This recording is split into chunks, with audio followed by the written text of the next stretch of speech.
be made, but again, we hope we can get this race in for you today. Now, as far as what has happened so far this weekend, Terry Labonte has won the pole for this event, although Tim Richmond historically has the best record on road courses. Well, Bob, the Winston Cup stock cars on road courses in recent years, they've been very predictable. We've had some surprise winners like Bobby Hillin Jr. in super speedways, but you can usually rely on Richmond, Labonte, and Ricky Rudd to run up near the front on the road course, and they have. The meteorologists for this weekend, I suggest that they rival the NASCAR Winston Cuppers because they predicted we would get rain, and by golly, we got it. This is a beautiful place to be, but I also suggest that we're probably geographically undesirable, at least right now. Second fastest qualifier for the race, Rusty Wallace, and standing by to our right over in the garage area is Dr. Jerry Punch with Rusty. Well, while some of the crews are building arcs here in the garage area, we're in the dry. And Rusty, you know, you came here twice to practice, to do some testing here. Did everything you learned those two testing sessions, is it being washed away by this rain shower today? No, not hardly, Jerry. We've done a lot of testing up here, and it's rained quite a few times since we've tested. We brought the car back up here and it basically performed just like we tested. We weren't on the pole. You know, I thought I had a shot at it, and Terry just barely nipped me for it. But, no, the teams are all poised. They're ready. We're just waiting this rain out right now. We're excited. You know, everybody's been calm. We've probably got a better chance of win up here at the Glen we've ever had. The cars run extremely well. And the Kodiak Pontiac is just running great, too. The team, Raymond Beal, our car owner, everybody's here for this hopefully win today. Well, everyone said you thought you may have gotten cheated last year. You could have and possibly should have won here. You had possibly the fastest car all day. Well, we did have a fast car, but we had an oil leak in the transmission. It was the first road race up here. We really didn't test enough laps to really give the transmission a good workout and get the temperature up in it to see what was going to happen. But we've learned a lot since then, and all the oiling problems are behind us right now. The two test sessions have taught us an awful lot. The only two cars that have tested up here were Terry Labonte and myself, and we're both on the front row. We did a little practicing yesterday, and both our cars are running extremely well. And so far, knock on wood, everything's great. You know, I just wish the rain would get out of our hair so we can go ahead and get this thing done because I'm really tense. I'm excited. I want to win this race. Well, gentlemen, the scuttlebutt in the garage area this morning is this guy is the favorite.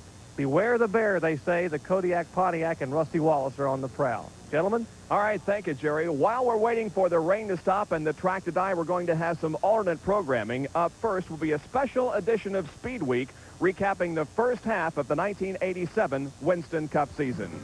The Budweiser at the Glen Winston Cup race is being brought to you this morning, and it essentially has been raining since that time. Perhaps not quite as hard at this time than earlier, but still nevertheless enough to delay the start of our race.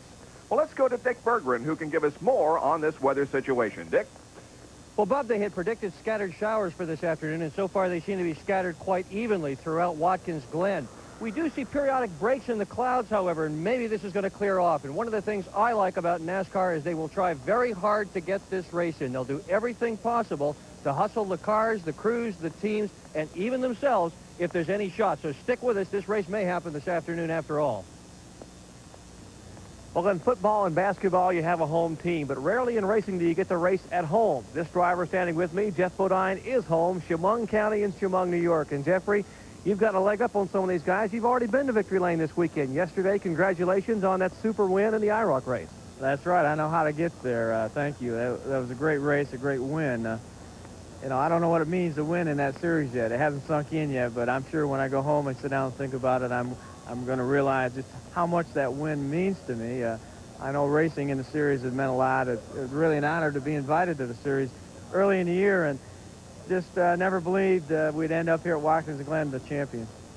Well, your wife, Kathy, is already planning to spend the $191,000 you won yesterday. In fact, being at home, so that some of the friends have already come by and asked for a loan. But how about winning here? You said you grew up here, and your dad, Eli, brought you and watched the Emerson Fittipaldis and the Ronnie Petersons and the Carlos Reutemans run. Did you ever dream you'd come here and run on this historic facility? You know, I used to sit on the back straightaway on the outside up in a tree. The tree's still there. I've noticed that on the way around the track. It's still there, and I can remember coming up here, getting in line in the traffic and watching everyone race. I watched the Grand National race here a long time ago, and I always hoped I'd get here to race. You know, I've raced a modified here a few years back, quite a few years back. Raced a snowmobile around this track at Watkins Glen a few years back, and that's how crazy I was when I was younger. But I never really thought we'd get the chance to run a Winston Cup car back here. And of course, last year all that came true. We came back for the first time in a long while, and ran well last year, but we didn't win. Very disappointing in front of all these people and a lot of relatives come up here, and so we were disappointed. We're hoping today, or if this weather continues the way it is, maybe tomorrow we can get out there and get back into victory lane and make everybody around here in Chemung County happy. Well, maybe it'll happen today. The Budweiser at the Glen may go to green, and you'll be wheeling that Levi Garrett Chevrolet from third starting spot. Best of luck to you as we go back to Bob Jenkins. All right, thank you, Jerry and Dick, for your reports. Well, we will continue to update you throughout the afternoon on the situation here, but right now it is still raining.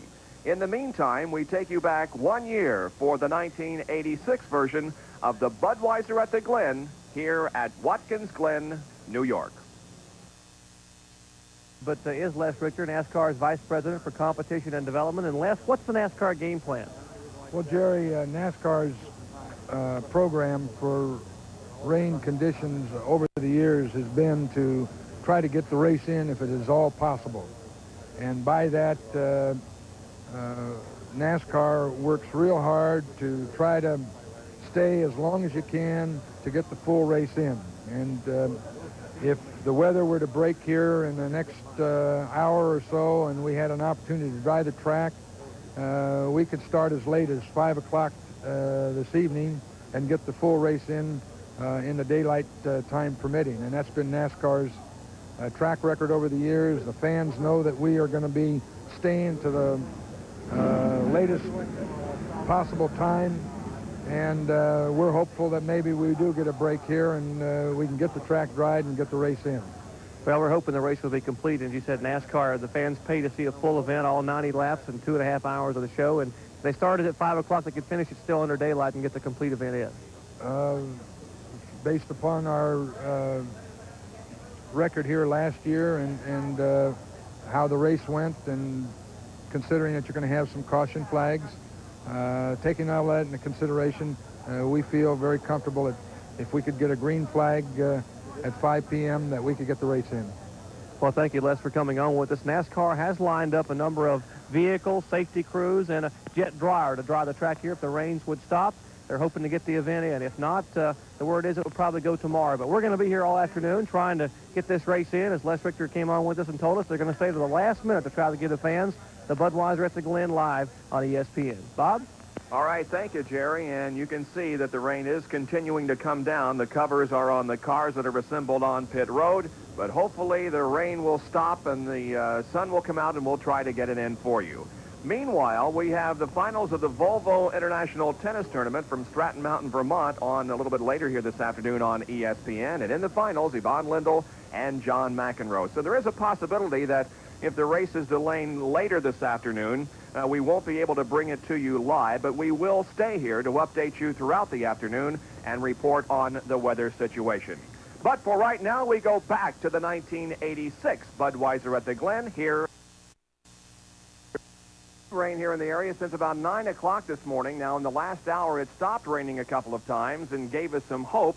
But at the moment, it is raining, and it is raining quite hard. Despite that fact, the tow trucks and the pace cars are out on the track in a futile attempt to dry it. We're still hopeful, however, we can get this race in later this afternoon. To the pit area we go, actually to the garage area where it's nice and dry. Here's Jerry Punch with Davey Allison. Well, it's somewhat dry here, Bob, and you know, it's been a bad week for the Haviland Star team, for Davey Allison. And Davey, before the car even got here and the crew got to this track, a near disaster nearby here in Watkins Glen. You know, we were really fortunate, Jerry. The truck turned over with the cars in it, and nobody was seriously injured. Larry, if the truck driver's at home right now trying to recuperate with some torn ligaments, but that was the worst injury, and Devin Barbie had a puncture wound and had to have some stitches, but we're really lucky that nobody was any more seriously hurt than that.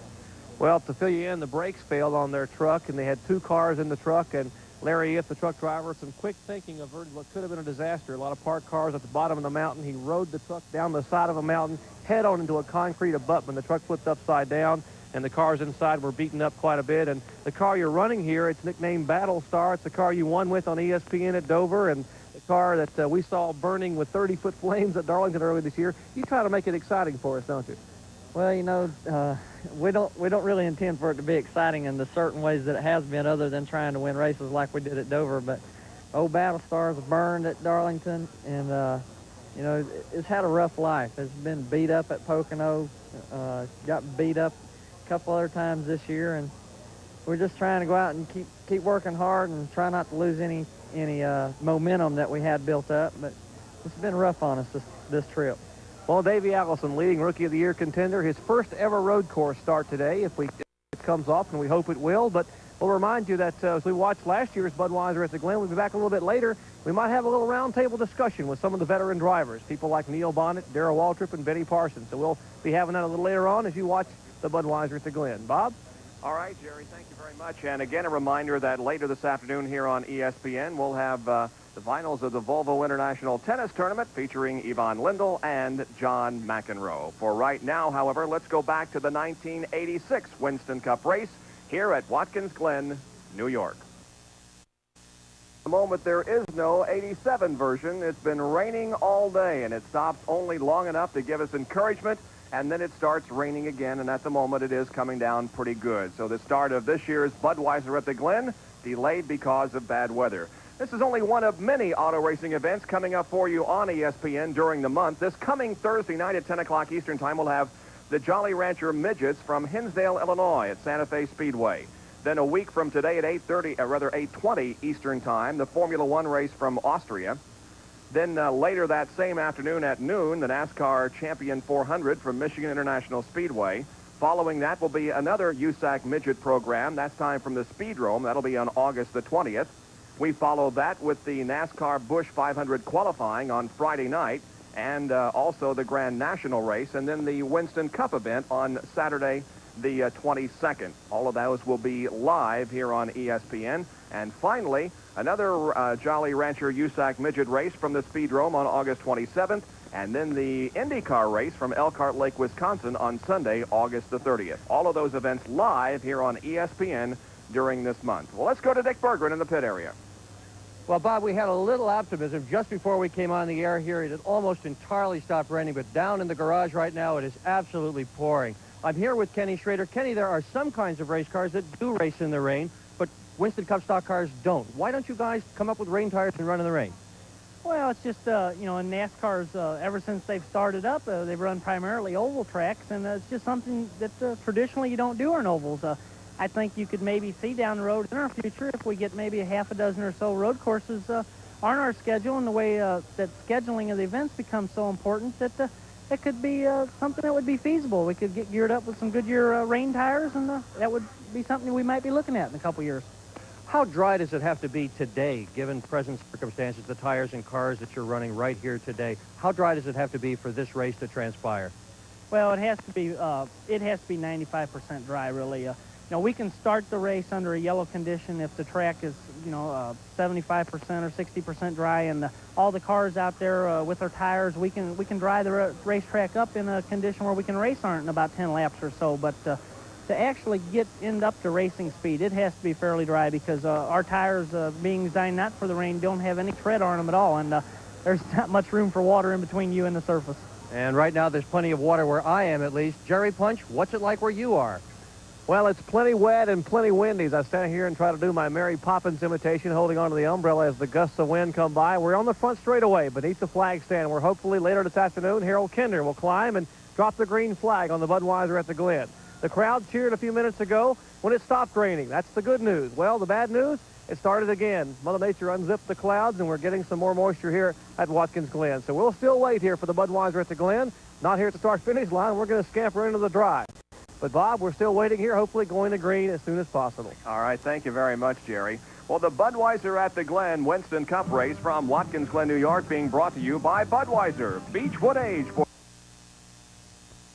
To come down, and we have some guests here on pit road. 3 of the veteran Winston Cup campaigners sitting here trying to keep dry and keep out of the moisture, and Neil Bonnet, and Benny Parsons, and Darrell Waltrip, and We know a lot of you fans tune in every week and enjoy the racing, enjoy the lap-by-lap competition, but you really enjoy the Victory Lane. And we thought, even though it's raining, we may give you a little indication of what Victory Lane may happen here later today or tomorrow. And for that little Victory Lane ceremony, let's go to our Victory Lane reporter here at Watkins Glen, Benny Parsons. Well, thank you very much, Jerry. I tell you, you got 3 good ones to do the Victory Lane thing because all 3 of us need to see a Victory Lane. But right now, we'll say that today, Neil Bonnet, you won the race. How did you do it? Well, I was the only guy with rain tires and windshield wipers, and it really came in handy today. Who's your toughest competition out there today? Well, I was the only guy crazy enough to go out. I carried my boat with me today.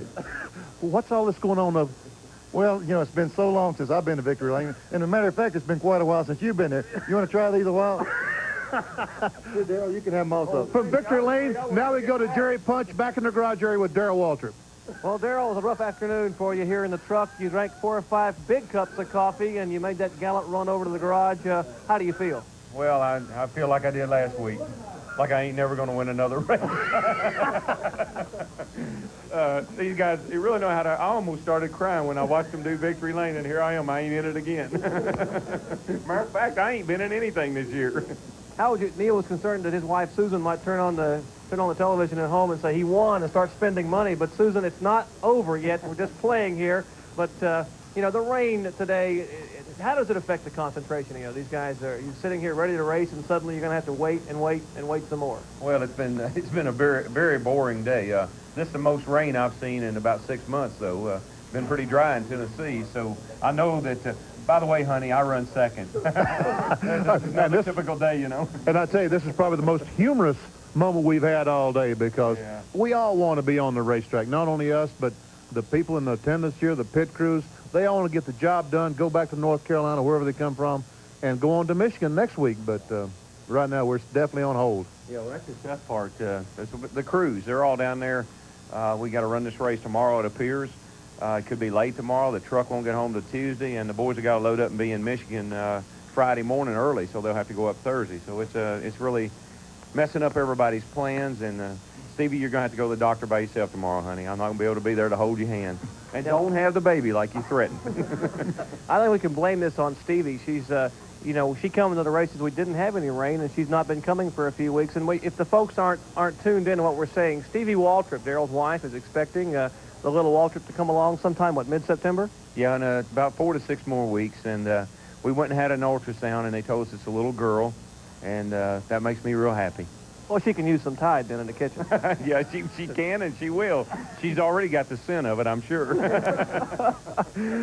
Oh, we're having a good time on pit road. And, yeah, Neil, rumor this week was you were going to try a little different kind of racing. You've got the only 125-mile-per-hour bass boat in Birmingham and, of course, the stock cars, but possible drag car coming your way. Well, the way I've been running in the stock cars and off the pace a little bit, that looks like I need to go drag racing. We've been working along with our team and really picking up some, but I've been messing around with some boys in Birmingham that have a little drag car, a little pro stock car, and I'm looking at getting one myself. Maybe I can race for 4 or 5 seconds and run real fast. I'm looking forward to doing it. You know, it's normally that 4.5 hours, 5 hours that get us. We might try this 5-second deal or 6 seconds. I don't know. Those guys are called squirt racers, and I don't want to be no squirt racer. Yeah, but we got Beetle and the whole gang hanging around over here all the time. Help me out. I've got Bernstein down there. I like to hang around with him. He's hot. He's fast. Well, those guys have been pretty successful. They own some of these teams, so apparently they're doing something right. I know. It makes me wonder, does that mean this is easy? Or does that mean that they're bored? Or what does that mean when they come in here and buy a team and field a car? I'm not real sure. Can you answer that for me? Well, I tell you, I don't know. Benny, I want to ask you a question. You know, you're in the Folgers car this year, in the decaffeinated car for Rick Hendrick, and you've only made about $370,000 to $400,000, and you're working for ESPN last year. Why'd you take the pay cut this year? Folks, he's joking. He's joking. No, Benny. This man is lying. That's right. He ain't joking. He's flat lying. That's right. You know, everybody tells me... Comprehensive dental plan. He says, you know, why don't you just do more television because, you know, you do good at it. Why don't you do more television? I said, because I want to eat. That's why I don't do more television. Yeah, you know, the pay's good. Bring us out in the rain like this and hold us here in this little stall like we are. They pay good money. I really appreciate it. Yeah, Jerry Punch, you're a doctor. Why don't you just quit doctoring and go to work for ESPN? I like to eat too, Benny. So with that, we'll all be looking for jobs. And oh, my friends Go here. down. Did the cable go off? And Neil didn't win, and Darrell didn't run second, and we are still waiting for a decision here. Either. That's right. Still waiting for a decision here at Watkins Glen, and we'll go back upstairs to Bob Jenkins. Jerry and crew, and we will take a break and be back with more comments from the pit area as the rain, the downpour. Decision yet from NASCAR, but the rain does continue. In fact, in the last 10 minutes or so, it's been raining about as hard as it has all day. So things do not look particularly good for a start of this race here today. Well, we go back to the pit area, and Jerry Punch is with Darrell Waltrip, Benny Parsons, and Neil Bonnet. Thank you, Bob, and we're back, and we will get serious for just a moment with some of the fellows here. Let's talk about the season to date so far. Darrell, your year... Don't get serious. Yeah, these guys don't want to talk about that. But you all three have had your ups and downs this year, and Darrell, recently your team has really come together with the addition of Jeff Hammond. Well, we found out our problem. Took us this long, but we finally figured it out. We've been waxing the car with turtle wax, and we didn't realize that until just a week or two ago, so we stopped doing that. And we started using airplane wax, and it started to run a lot better.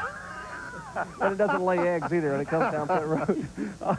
But you've had... serious enough for you? Just what I expected, fellas.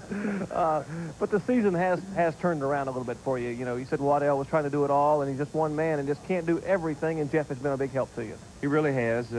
You know, anytime you got a link missing from a chain like you and I talked, then the chain's going to not stay together, and that was our problem. We were short of one man, and Jeff has done a great job in helping us out, and it's given Waddell more time to work on the engines, and automatically the car's handling better, running better, and that makes me feel better and makes me look better on the racetrack. So this team will work. It'll work. The second half of the year it's going to do good, and I think we're going to win 3 or 4 races, and we're going to try to ease on down there a little closer to Dale in the point standings, and it's going to be tough, but maybe we can make a race out of that before it's over with. Well, I think you'll see Darrell Waltrip in victory lane before the very near future is gone, and as he tells them next door. And Benny, your season started out awfully well at Daytona. Qualifying race, a victory there, and the runner-up finish in the 500. And I know just a month or so ahead before that, you weren't even planning to be in a lot of the events you raced.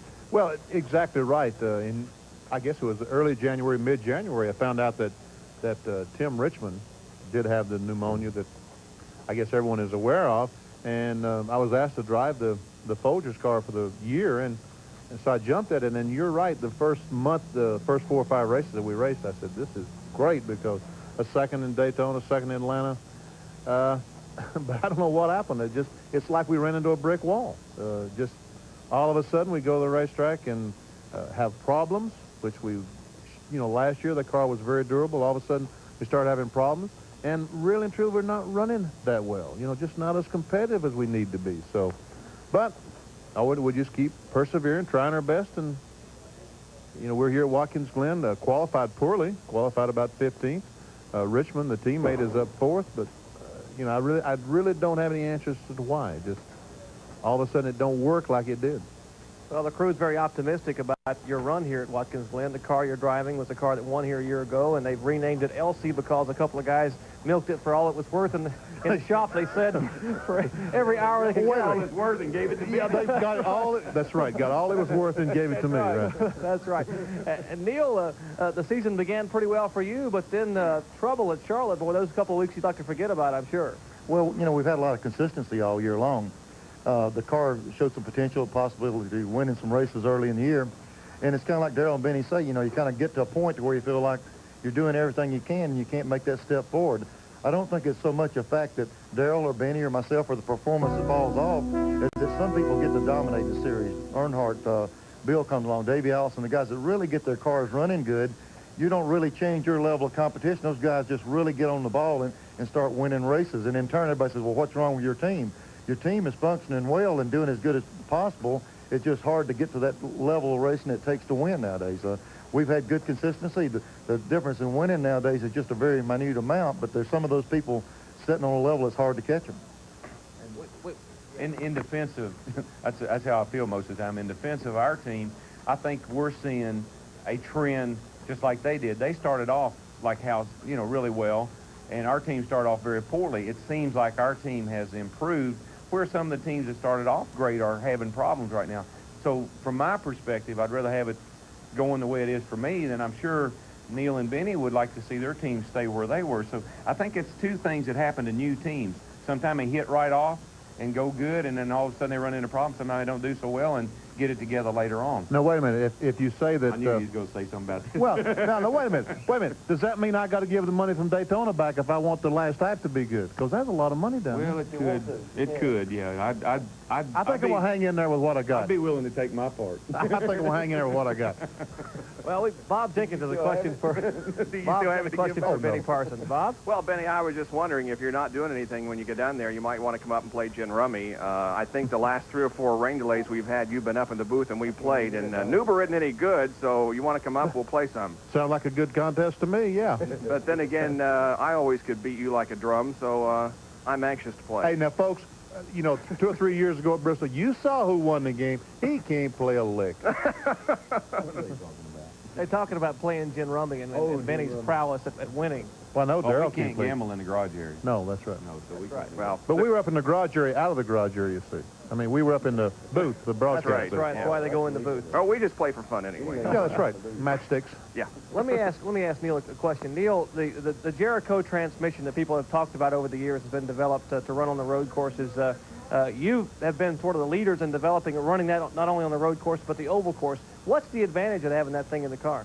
Well, I'll have to confess the reason it helps me so much is the fact that I wasn't that good of a road racer to start with. You know, when you start talking about, I went to Bondurant's driving school, and, you know, you start heel and toeing the throttle and the brake pedal, working the clutch with your left foot. This transmission allows me to, once I leave the pits, I never touch that clutch pedal again. I can brake with my left foot, work the throttle with my right, and shift. So it just took one part of the job away that was giving me a problem, heel and toe and working around. It lets me drive the race car more. The transmission has been super for me. And, you know, Darryl's using, a lot of guys use the things now.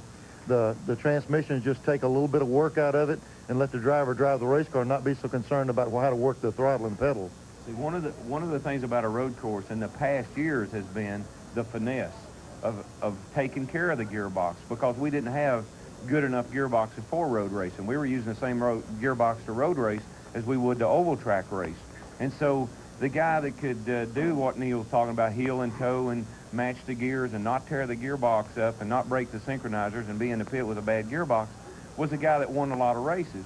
Now, this gearbox is like you said, it's so easy. This is the first time I ever used one. I had it in at Riverside and I got it in here. I can't believe how easy it works. It scares me it works so easy. A lot of times I go to do something and I think, God, I didn't get it in gear. And it's just right there every time. And it's really made the job much, much easier. Well, what we're talking about, the Jericho transmission, as I said, you don't have to have a clutch to change the gears. And what the difference for you mechanics out there, we talk about a Jericho transmission, you say, well, what is it? Actually, what it is a normal 4-speed transmission has brass rings for synchronizers, and the spline on them is very fine. So it's very difficult to shift the transmission. The Jericho, the spline on the synchronizers are huge. So, and it's a straight cut gear. It's like a truck. The thing just falls into gear in those big dogs on the synchronizers. It's just, they're huge dogs. They're about 1 inch wide, the spline on the synchronizers. And the thing just absolutely falls into gear. You think third gear, and it's in third gear. You don't have, it's like there's no effort at all. Well, we'd like to thank you, gentlemen, for joining us here on Pit Road as we continue to watch the rain. We're not done yet. Oh, you're not done yet? No, there's a lot more to the gearbox. You don't want to know any more? Is that all you want to know? I think we'd like to. Maybe we can talk about it a little bit later on. But it's still raining here at Watkins Glen, and as we wait for possible sunshine or some word from NASCAR as to what's going to happen here for the Budweiser at the Glen. Want to talk about a rev limiter? We get these guys going, we can't get them stopped. We may not get them in the race car. So let's go back upstairs to Bob Jenkins. Okay, thank you, Jerry. Well, I don't know whether any of you three are going to win tomorrow or whenever this race is, but if you don't, you're all winners in our books, and thanks very much for taking time out on this rainy Sunday to spend a few moments with us. As you can see, heavy rain now at the Glen. delaying the start of today's race. In the meanwhile, we go to this week's edition of ESPN's Speed Week. Site of the famed Watkins Glen road course, where a variety of races have been held over the years, including the U.S. Grand Prix Formula One event. And now, for the second straight year, the NASCAR Winston Cup Series. The Grand Prix was held here from 1961 to 1980. Back in 1964, Richard Petty raced here, and he's back again 23 years later. But the old favorites like Phil and Graham Hill have been replaced by the young lions of today. A year ago here, Tim Richmond won. The car were great. I mean, Harry Hyde and Hope Folger's crew, they're making me look real good, and they're making it a lot easier on me to win races. Richmond has an impressive record. Since 1982, he's won more races on a road course than any other active driver. His most recent at Riverside in June. There are a lot of sights to see in this area. Lake Seneca is nearby. So is Montour Falls. You could spend days just sightseeing. But today, some 90,000 fans are here for one reason, to watch 40 drivers renew their quest for the Budweiser at the Glen Winston Cup race. The question on everyone's mind, will Richmond do it again? Welcome you to Watkins, Glen, New York, and the Budweiser at the Glen NASCAR Winston Cup race. The weather here today is cloudy, cool, and humid. The temperature only 64 degrees and a 30% chance of rain. It's a much different day from yesterday when at 4 o'clock in the afternoon, NASCAR postponed this event because of heavy rain during the day. Good afternoon, everybody. I'm Bob Jenkins along with Larry Newber. Well, normally at a Winston Cup race, you can figure on as much as half of the field being eligible for a win. But we're on a road course today, and perhaps, Larry, that number shrinks somewhat. Bob, traditionally in recent years, it has. The contingent of winners, potential winners on road courses, has been relatively small, and that contingent is near the front again. Ricky Rudd has been very strong on road courses. Tim Richmond, obviously, as well as Terry Labonte. Now, there are some new faces that have crept up there, new to road course. Rusty Wallace is having a very strong weekend, and Jeff Bodine, the winner already of $191,000 this weekend, has a lot of sentiment. Working pit road for us today, two reporters, Dick Berggren, and now let's go to Dr. Jerry Punch. There are a lot of contenders here at Watkins Glen, but the favorites there in the front two rows. Tim Richmond, 5 of 13 wins have come on a road course. He's the defending champion of the Budweiser at the Glen. He's back with a brand new car. He will start for it. The local favorite, Jeff Bodine. He won the IROC finale a couple of days ago. $190,000 in his pocket. The local people will be cheering their local favorite on. On the pole, Terry Labonte. And if you believe statistics, he's the man to watch. 3 of the 4 races run here have been won by the pole sitter. A third of Labonte's wins have come on a road course. Well, the dark horse, that would be the Kodiak Pontiac of Rusty Wallace. He's on the outside of the front row. They have come here with a brand new car. They were the fastest car a year ago. They should have won, possibly could have won, but had problems. Beware the bear. The Kodiak Pontiac is on the prowl. Let's go to the editor of Stock Car Racing Magazine, Dick Berggren.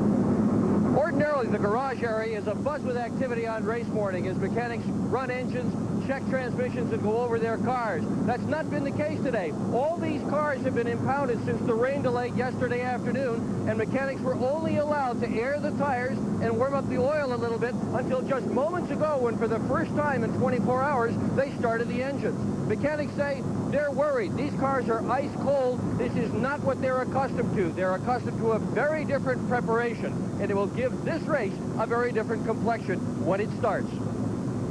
All right, thank you, Dick and Jerry. And it's a late arriving crowd filing in to the Watkins Glen Raceway for today's Budweiser at the Glen.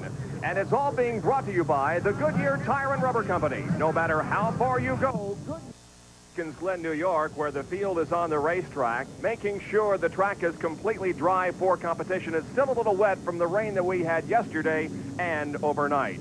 Right now, though, let's check the starting lineup for today's Winston Cup race. On the pole will be Terry Labonte in the Budweiser Chevrolet with a new track record, 117.956 miles an hour. Alongside will be Rusty Wallace in the number 27 Kodiak Pontiac. In row number 2, Jeff Bodine in the Levi Garrett Exxon Chevrolet, car number 5. Outside of that second row will be Tim Richmond, the defending champion in the Folgers Coffee Exxon Chevrolet number 25. Going to row number 3, the number 26 Quaker State Buick, driven by Morgan Shepherd. And outside will be Phil Parsons in car 55, the Fast Bear Skoal Classic Racing Old. In row number 4, in the Motorcraft 4, number 15, Ricky Rudd. Outside of that fourth row will be the Tide Exxon Chevrolet, driven by Darrell Waltrip. Going to row number 5, the Coors Milling Ford, number 9, driven by Bill Elliott, and the Valvoline Pontiac car 75 with Neil Bonnet behind the wheel. In the 6th row will be Dale Earnhardt and Michael Waltrip. Row number 7 has Sterling Marlin and Dave Marcus. Going in row number 8 will be Benny Parsons in number 35 and Rick Wilson in 4. In the 9th row, Bobby Hillen Jr. in car number 8 and Harry Gant in 33. The 10th row, Alan Kulwicki and Dale Jarrett. Making up row number 11 will be Bobby Allison and Richard Petty. In row number 12, Ken Schrader and Kyle Petty. The 13th row consists of Derek Cope and Jocko Magiacomo. The 14th row, Buddy Baker in 88 and Steve Chrisman in 62. Going to row number 15, it'll be Jimmy Means in car number 52 and Patty Moise in her first Winston Cup start, car number 89. In row number 16, J.D. McDuffie and Trevor Boyes. In row number 17, Davey Allison and Rick Knoop. In the 18th row, Tim Rotzel in number 81 and Rodney Combs in 64. In the 19th row, Buddy Arrington and Bill Good. And in the 20th row, starting 39th and 40th, Mike Potter in number 61 and Chuck Schrodel in car number 1. Those are the 40 starters that are getting set to go for 90 laps around this 2.428-mile racetrack. There are 7 corners on this racetrack. It's a very challenging one for the drivers. Larry has a further description of this race course. Historic Watkins Glen. This course has been changed to a 7-turn, 2.4-mile course for the Winston Cup stock cars. Going down the pit straight, you can see the Formula One type paddock there on the right. Work up to 120, 130 miles an hour, and then surprise, brake hard and head for what is known as the 90. It's called the 90 not because of miles per hour, but because of degrees. That's how sharp that corner is. It's a real tricky part of this racetrack. You spend most of the time in the S turns in 3rd gear. These are turns 2, 3, and 4. You leave the lowest elevation on the racetrack and head up for the highest elevation down the back straight. Reaching speeds of perhaps 175 miles an hour. There's a slight bump that you'll feel at 175 miles an hour as you head toward the loop. This is 270 degrees, the radius on this corner. You experience 1.3 Gs. That's about 5 times what you would pick up in a pleasure car exiting a freeway. Now headed towards turn 6 and turn 7. Turn 6 is one of 2 left-handers on this course. Turn 7, coming up after this left-hander, is the final one as you head for the pit straight. Following Kyle Petty here, Benny Parsons driving Elsie, trying to complete 1 lap. And the drivers to a man will tell you when asked, what is the toughest part at executing the Glen? Just surviving 1 lap safely. When you get close to Watkins Glen, the little village at the base of the hill that we are sitting atop of, you can feel the history surrounding this place, Larry. Bob, you really can. They have raced here since the late 1940s. Of course, much of its history surrounds road course racing, sports car racing. But it's very exciting to have the Winston Cup stock cars here. The Winston Cup drivers tell us this track is perhaps one of the better suited road courses that they have found for their 3,500-pound monsters. Last year, it was a tremendous race with Tim Richmond winning, and we expect an equally exciting race here this afternoon. There are clouds in the sky, but no rain, at least for the moment, here at Watkins Glen. Moves up through the S's here at Watkins Glen, getting set for a start next time around. 40 cars are on the racetrack, warming up their cars and making sure the track is dry before we get the green flag. Starting back in 15th position will be Benny Parsons. In the Folgers Coffee Citrus Hill Chevrolet, he qualified at 115.823 miles an hour, and Benny will be carrying our in-car camera throughout the race today, the Hardee's Race Cam. This is the backstretch, more than a half a mile in length. It's the longest stretch on this course, 2.4 miles around, remember. Top speed about 175 miles an hour. See Michael Waltrip there ahead on the left. Cars moving back and forth, the characteristic swishing as the drivers attempt to work as much heat into the tires as they possibly can. That's a very critical item on a road course because as many times as you go down the front chute or the pit straight, whatever it happens to be called at the particular road course you're at, and you go into that first turn, it's still somewhat of a surprise. It always comes up abruptly when you finally stand on the throttle for real. And it's a very important part of the race. You have to concentrate deeply on the first turn, which here at Watkins Glen is a right-hander.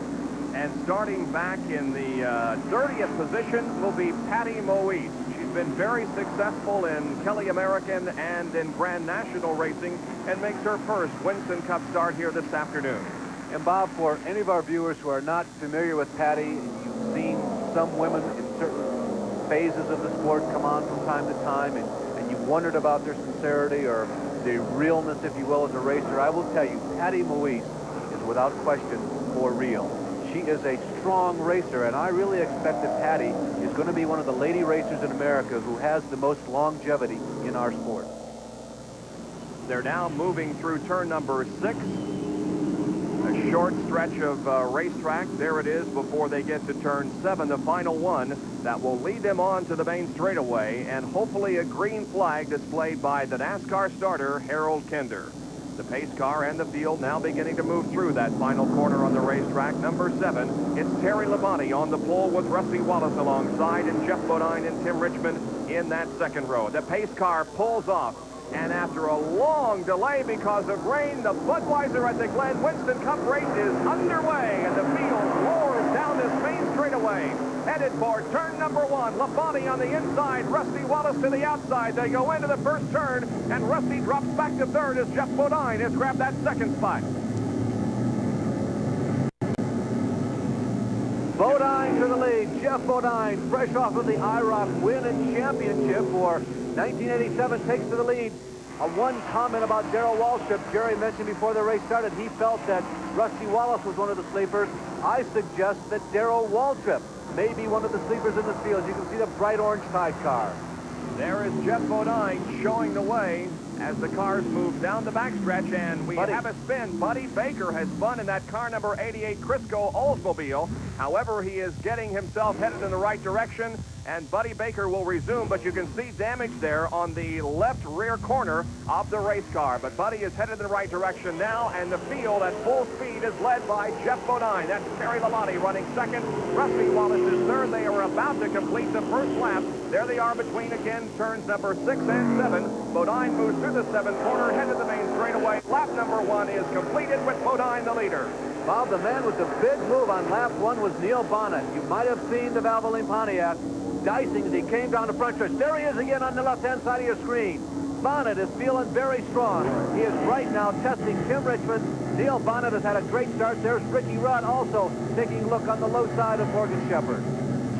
Neil Bonnet has moved to 5th position. There he is in the number 75 car. He's moved to 5th behind Tim Richmond there, who is running in 4th position in car number 25. So a good start for Neil Bonnet, who started back in 10th positions and picked up 5 spots in that very first lap. Yep, and there he goes to the inside, testing Tim Richmond now as they head for another corner, and he has got him. Bonnet is really on the move. He's moved to 4th already. Neil is feeling very racy today. He is one of those teams that they have been near the top many times this year, and they're so hungry for a win, and they keep saying, I think this is our week. I think this is our week. And it's been a matter of numbers, I think, for Neil Bonnet. He has certainly shown the capability as well as that team of running up front and winning. As you can see in the graphic there, he is currently in 4th position in the point standings, but until the most recent Winston Cup race before this one, he was in 2nd position in the points. Let's go to Dick Bergeron. Bob Jenkins, if you want to know who the favorite is in this race, at least with the crowd who's assembled, for sure is Jeff Bodine. When he came by on that first lap with the lead, this whole place got up on its feet, cheered and applauded. He just came by again. They did the same thing. When Bodine comes by, the whole grandstand stands up for him. This is almost like watching a Formula One race, Larry, in Italy, when every time the Ferrari goes by, they stand and cheer. They're doing exactly the same thing with their hometown favorite, Jeff Bodine. Bob, the crowd was so enthusiastic when Jeff qualified. He said, I think that I could have gone faster, as we see Rusty Wallace temporarily look to the inside of Terry Labonte, nothing there. Jeff said the crowd was so enthusiastic when he went through the S's. They were all standing up and cheering. It distracted him, and it kept him from what he felt was maybe a better shot at the pole. But it isn't where you start, it's where you finish. And right now, Jeff Bodine is the leader. Our battle for second position is a quite good one. It involves the pole sitter Terry Labonte and the second place starter Rusty Wallace. And then comes Neil Bonnet, followed by Tim Richmond, and then Phil Parsons as the rest of the field streams by. Dave Marcus there in the life buoy, number 71. Marcus, of course, still very much involved with the High Rock cars, in which Jeff Bodine won on Saturday of this past weekend. And Michael Waltrip heads quickly to the pit area, trailing smoke. You can see smoke start coming from that race car on the backstretch, and Michael Waltrip has pulled into the pit area in that all-pro auto parts sponsored Chevrolet. They raised the hood on the car. This is certainly an unscheduled and could be serious pit stop. The crew works frantically to correct the problem that they have found in that engine compartment. Perhaps Dick Berggren has more information. Well, it's a little tough to tell right now, Bob Jenkins. They are working under the hood of this car. I can smell smoke. They came in with smoke. Car owner Dick Bear is in there with a screwdriver on the right front corner of it. Smoke coming out from underneath the engine. They are under the hood. More on pit road, Jerry Punch. Well, Buddy Baker spun on the very first lap. I'm with his crew chief, Doug Reichert. And Doug, what happened out there to Buddy? Well, what I can understand what he said is evidently he spun going up the backstretch there, and it looks like very little damage. He come back around. He just lost a little ground, but he's still in good spirits. I think we have a good run going here today. We just got to get caught back up and finish the race. Well, minimal sheet metal damage on the Crisco Oldsmobile for Buddy Baker. Well, you remember a year ago at this race, Buddy decided to set out the event and allow Al Unser Sr. to take over that ride, and Al himself had a couple of problems during the course of the race, and Buddy, the first, really in trouble here in this race this year. There's again that battle for second position as Jeff Bodine continues to lead. Labonte has been holding off the challenge of Rusty Wallace. It appears as if Rusty may have the faster car, but just cannot find the opportunity to pass Terry Labonte. Back to that Baker situation just a bit, just to give you an idea how much of a difference 20 years make. Buddy has finished third here at Watkins Glen in 1965. He was third. His father, Buck, won in 57 and was fourth in 1964. So there's a lot of Baker heritage here at Watkins Glen. And that is Bill Elliott, believe it or not, who is moving to the inside of the racetrack and allowing the field to go by him. There must be something wrong. Yes, there's serious problems with the number 9 Coors Spelling Ford. A lot of smoke pouring from that race car. Bill Elliott will be coming in with serious mechanical problems. Bill Elliott, who has won on Super Speedway twice already in 1987. Now watch for Elliott in a red car. He'll dart down to the left of your screen, and there you see the smoke as he trails Darrell Waltrip right in front of Dale Earnhardt, and Bill Elliott heads for the cellar to get out of the way. So an unfortunate incident for Bill Elliott as we are early in this event, and he is headed for pit road. It almost doesn't look like something in the engine compartment, Bob. I don't think that's engine. We see a left rear tire that's flat. That's one of the problems, or at least it is extensively out of air. Well, let's go to Dick. Maybe he can tell us what's going on. Well, right now the crew doesn't know what's going on. They do have Elliott in the pit area here. They're jacking it up. The engine is silent at this moment. Interestingly, they are not going under the hood. They are jacking the car up. They apparently are going to go underneath it. They are looking at the rear end. No service has gone on so far. This is a very serious problem, whatever it is, and so far they haven't got it. They don't know what it is for sure. So we'll continue to watch that situation involving Bill Elliott, who has pitted early in the Budweiser at the Glen. We have completed 6 laps, and Jeff Bodine in the Levi Garrett Chevrolet leads Rusty Wallace and Terry Labonte. Watkins Glen International Raceway, Rusty Wallace has moved to second. The move was made during the time that we were keeping an eye on Bill Elliott, who had something go wrong with the car, and he has pulled into the pit area, and the crew continues to work on it. They're concentrating their efforts at the rear of the race car. There was a tremendous amount of smoke coming from that car. Elliott is sitting helplessly in the pit area, waiting for repairs to be made. It was drivetrain related, Bob. Certainly not engine, as Dick reported. They did not go underneath the hood. Standard bars back there. Of course, the rear end is something very important on a road course. It's something back in the rear end, and it's not engine related. There is Jeff Bodine continuing to lead, but Rusty Wallace is keeping right up with him. Rusty able to pass Terry Labonte, and now Wallace is within just a few car lengths of the hometown favorite. you're going to see a stark contrast in driving style. Watch Bodine compared to Rusty Wallace. They're both effective. I'm not saying one is better than the other. It's just two different approaches to a road course. Jeff Bodine was satiny smooth when he won IROC 2 days ago. Rusty Wallace, there you see Terry Labonte putting in a good dirt track slide as he came out of turn number 1. But watch Rusty Wallace slide around the turn. A little bit too much that time as he came to the S's.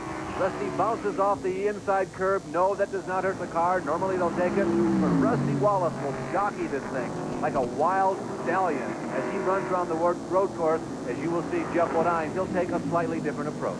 Well, Jeff Bodine has a victory on a road course at Riverside. He was the winner of the 1984 race at Riverside, so he has won one.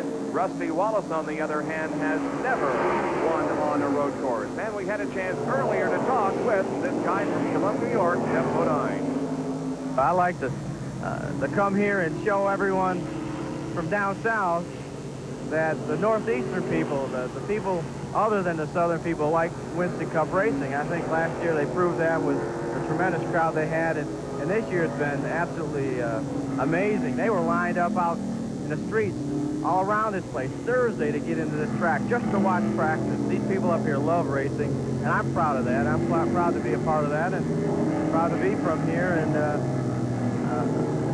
there's a lot of fun coming back and seeing all those people, the relatives, the friends. I like to come back here more than once a year. Well, Jeff Bodine is beginning to catch up now with the slower cars at the rear of the field as he continues at tremendous pace, but Rusty Wallace is right there with him. Bodine enjoys this area so much. Matter of fact, a couple of weeks ago, he came back in the middle of the Winston Cup weekend and ran a modified at the 5/8 mile oval at Oswego, New York, a place where he ran many times in a modified, a few times in a super modified. Jeff Bodine still strap on the helmet and kick a feet inside an open wheeler every once in a while. But Rusty Wallace is certainly not letting Jeff get ahead, because Rusty, as we noted earlier, was able to pass the pole sitter Terry Labonte, and now he is right on the back bumper of Jeff Bodine. They come down the straightaway and complete lap number 9. Here comes Rusty. And Rusty moves aside. We have a spin involving car number 81. That's Tom Rotzel.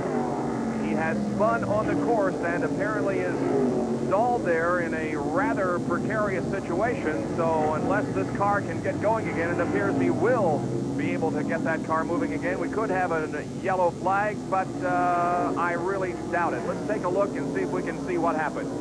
Tom Rotzel, there you see him spinning off the left-hand upper corner of your screen, now a full-frame center. Yes, that is a new name for many of you. And there is Chuck Schrodel, who is in Henley Gray's car. He's got a mechanical problem. Chuck Schrodel running the number 1 for point for Haas Ellington this week, but that is Henley Gray's car. Chuck Schrodel, who is a practice goalie for NHL hockey team. He is trying to turn in a strong performance this weekend here in the road course at Watkins Glen. So the top runners are all trying to move by him. There is where the engine let go on the Schrodel car, and here come the leaders, and look at Rusty making contact with Jeff, almost taking Jeff out. However, they have he did manage to regain control of that car, but a slippery moment there for the leader Bodine and Rusty Wallace. The yellow flag will come out. We have an overall yellow flag on lap number 11. It's difficult to tell if there was oil on the surface or just because of braking. And everybody's coming into the pit. Lap 11. Give you an idea what the pit strategy could be here. Now, Rusty and Jeff have to come in because that contact, Jeff got into the outer retaining wall.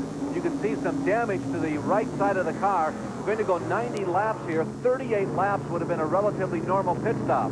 But with some strange windows, which we'll get into as this race goes on, everyone's going to take this opportunity here early on to come in and check everything out, particularly the condition of the brakes. If the driver can give any feedback to the crew, the brakes are so critical. And for Bodine and Wallace, this is a very important pit stop. You can see the frantic activity on pit road. Dale Earnhardt is pulling out, and we have Terry Labonte and Neil Bonnet and Richard Petty all stacked up there. Here comes Rusty Wallace out of the pit area, and Bodine apparently is boxed in. He simply cannot get out of the pit area. Jerry Punch is in that area. Well, Jeff Bodine came down pit road as the leader, and what Gary Nelson told me might happen before the race has happened. Richard Petty, who's sitting in front of them, or other cars, because the narrative of pit road is sitting on the outside of Bodine. They cannot get Jeff Bodine's car off of pit road, and now they have changed more tires, and now problem for Bodine. They are beneath the hood of the Levi Garrett Chevrolet. We'll check and see what that problem might be. Well, a real dramatic turn of events here as Bodine looked very strong, was leading the race, came in for what appeared to be a routine pit stop, but something has gone wrong because they have raised the hood on that car and working extensively now in the engine compartment. I believe it is bodywork they're working on, Bob. That's my best guess there in the right front fender. They don't seem to be reaching any tools inside the engine compartment. I think it's a bodywork problem. So the field is slowed under the caution flag that was displayed because of a blown engine by Chuck Schrodel and Tom Rotzel's spinning. And you can see that the number 61 car, Mike Potter, is the first behind the pace car, then Bill Elliott, who has come back out of the racetrack, and Dale Earnhardt. Lane under yellow at the Watkins Glen International Raceway. And the field behind the pace car now, right behind the pace car, is Bill Elliott and Dale Earnhardt, and Morgan Shepherd is also right there.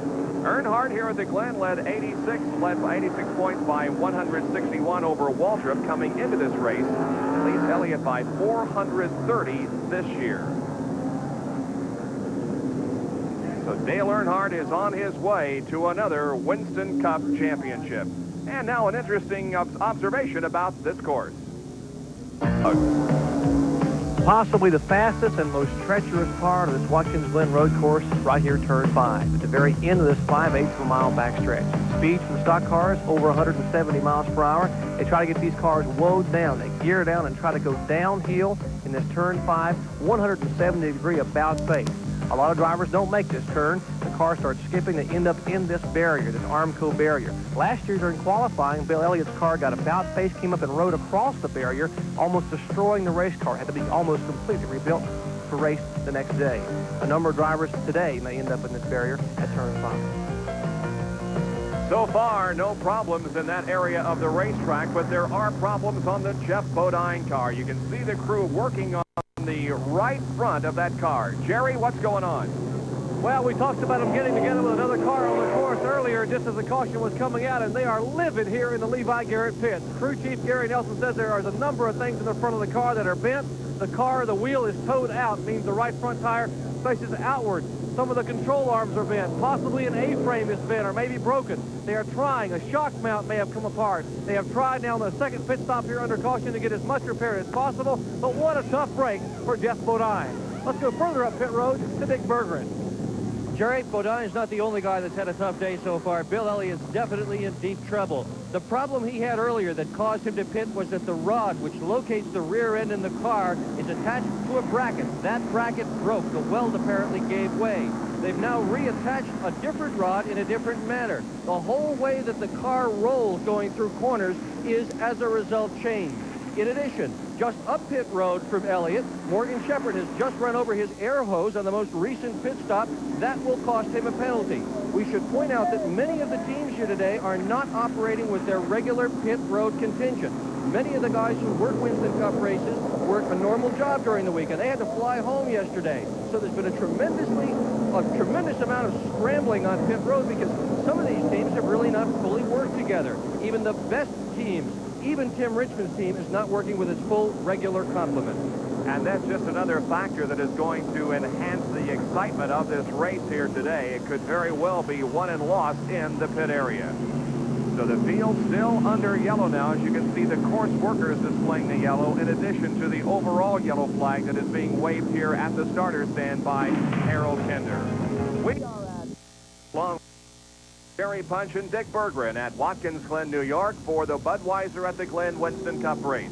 The field is under yellow for a couple of reasons, a blown engine and a spin. And this is one incident during that caution period, or just as the yellow was coming out because of this incident with Chuck Schrodel unloading an engine apparently. And then this contact between Jeff Bodine and Rusty Wallace. You see Rusty comes up behind Jeff, gets into Jeff, and Jeff is propelled into the wall. I tell you, you shake your head in utter amazement. You can see Schrodel losing lots of something from his motors. He motors on down the racetrack. But some people are just having unbelievably poor luck this season. Let's go to Jerry Punch, who's with Gary Nelson of the Bodine crew. Well, if they didn't have any bad luck, they wouldn't have any luck at all, is what Gary Nelson was saying. And, Gary, what's the damage report on the Chevrolet? Well, the suspension's been up on the right front, knocked the alignment off. We readjusted it by, you know, the best we could, but we're going to have our work cut out for us for the rest of the day. I heard you were telling Jeff the car is still towed out a little bit, meaning the right front tire is pointing outwardly on the track. That'll make it a little tough for him to drive, particularly on a road course. Well, it scrubs the front tires. You know, when he's going straight, the right tire wants to go right and the left tire wants to go left, and it just kind of ends up scrubbing a lot of speed. We adjusted it pretty good. We got it. We don't have it perfect, and we never will without replacing a lot of suspension pieces. So we're going to try and see how we run. Maybe we can get competitive. We got a ways to go. We'll see what happens. Well, they're optimistic, but trouble again this year for Jeff Bodine and the Levi Garrett team. Crew chief on the team, Gary Nelson, there with Jerry Punch. As you can see, the field streaming down the backstretch once again, awaiting the restart of this race. Now, here is a shot of the pit area, and it's really quite narrow and not a whole lot of room to work, Larry. Well, the biggest aspect is this is a traditional Formula One pit paddock area. And the Formula One cars, of course, which are much smaller than the Winston Cup cars, line up in pit road. These stalls are large enough. They're only about 1 car length in width, and seldom is there a point in a Formula One race where more than 4 or 5 cars in the pits at one time. So these pit stalls are plenty large enough to be suitable for Formula One or Formula Car racing, but not for Winston Cup racing when upwards to 20 to 25 cars all try to cram into the pit area at one time. We've had our first series of pit stops, and Dale Earnhardt is the leader with Benny Parsons second, Terry Labonte third, then Rusty Wallace and Tipper. It is a very overcast Monday here at Watkins Glen. The race yesterday rained out, but now we have no rain in the area, but still clouds look very ominous. The forecast, though, only about a 30% chance of rain, and we hope it stays away so we can complete this race.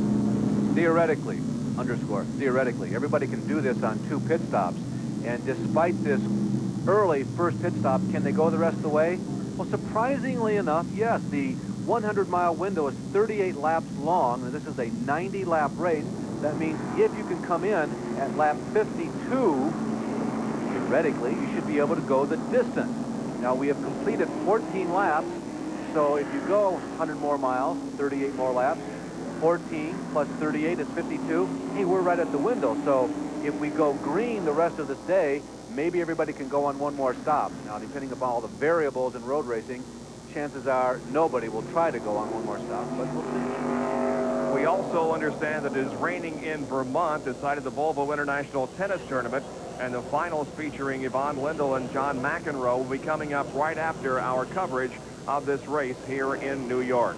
And we should be going back green this next time around. Bill Elliott is the car behind the pace car. However, he is a lap down, and so the leader is the second man in line. That, of course, is Dale Earnhardt, and we're trying to see if we can get a glimpse of Jeff Bodine, but he is way back in the field, although we don't believe that he lost a lap during the repairs that his car had to undergo. There he is. He's like the 4th or 3rd or 4th car from the tail of the field, so he has got a lot of moving up to do, and he's beginning to do so already as the green does come out, and we resume this Winston Cup race. Harold Kinder, we're watching him. He has the black flag in hand, and we believe that he is going to give the black flag. Well, he didn't give it to Dale Earnhardt, but he did give it to somebody. We'll check with the NASCAR officials. I think he gave it to Jeff Bodine, who ducked to the pits anyway. Okay. I bet it's a stop and go. All right, there it is, and Bodine does indeed get a stop-and-go penalty, but he goes back out onto the racetrack. Calculated risk. Had to take the shot because he knows he's so far back. He wants to find out how that car is performing. He's starting at the tail anyway, so it was the move he had to make. There is Terry Labonte on the very inside of the racetrack, going to the inside and passing Benny Parsons in number 35, and Dale Earnhardt, who is leading the race. Might we have seen some smoke coming from that car? There is Benny Parsons, our Hardee's race cam, and he is being passed now by Rusty Wallace, and sneaking up on the right side is Tim Richmond. Remember the top of the show, we talked about Rudd, Richmond, and Wallace. You say, well, where is Ricky Rudd? Well, he's in that group also, as well as Tim Richmond being up front. The people who have been running up front on road courses have ascended there again. Here they come down the main straightaway once again. Dale Earnhardt moving to the inside of Bill Elliott. And as they go into turn number 1, Elliott will pass, Earnhardt will pass Bill Elliott as he moves high on the racetrack, and everybody else sort of moves to the inside. That's Rusty Wallace moving alongside of Terry Labonte, and Rusty still on the move in that Kodiak Pontiac. He moves to second. Bob, I think that Rusty Wallace is the one man who has shown us more horsepower and more willpower, more muscle, that a lot of announcers like to say, than anybody else in the field today. Rusty Wallace running second right now in the Kodiak car, the Kodiak Pontiac, the white with the green and brown bear trim. It's a man on the move. He's been that way all day. I think Rusty's biggest challenge is to not save the car, but to preserve it so that he can do this all day long. We saw this gentlemanly and sportsmanlike manner in which Bill Elliott moved to the inside of the racetrack as they went down the backstretch to allow the faster cars and those on the lead lap to pass him, as Elliott, as we indicated earlier, had some mechanical problems and came in for a long pit stop. There is Dale Earnhardt, followed closely by Rusty Wallace. Let's see if Rusty puts a move on him here. He's going to move to the inside of the racetrack, coming down the straightaway. The inside line is the line to have because it is a right-hander, and Rusty Wallace grabs the lead from Dale. He really put the pass on him, didn't he? He moved over on Dale a little bit and said, Dale, I'm not going to make this easy on you. Gave him about a car length and, it appeared to be about an Ayrton Senna tire width between the car length and the grass. Then he moved away from Dale as they started going down the straightaway. He used whatever draft was there, and once Rusty got to the lead, then he streaked away. Dale Earnhardt has never won on a road course, and he is, of course, the Winston Cup points leader. He now is being challenged for second position by Terry Labonte, and Labonte grabs second place now, putting Dale back to third, and here comes Tim Richmond on the inside in the Folgers, red Folgers car number 25. The drivers told us they felt this would be a much better race than what we had in 1986. Everybody came here not exactly tentative, but they were scouting. And this year, all the teams came back and said, hey, we learned some things last year. We know what we're doing. Everybody seemed to be a little more comfortable right out of the box, and this has been great racing. This has been terrific racing for a road course. And there is Ricky Rudd that you mentioned earlier, Larry. He is in 5th position, and back in 6th is the Tide Machine driven by Darrell Walker. Three abreast racing. There is the front end damage, by the way, on Jeff Bodine's car, but look at this tremendous scramble as Tim Richmond has passed Dale Earnhardt. And now Tim goes to 3rd, Earnhardt back to 4th, and Ricky Rudd is looking for the chance to pass Earnhardt. Let's go to Jerry Punch, who has some information on Dale Earnhardt.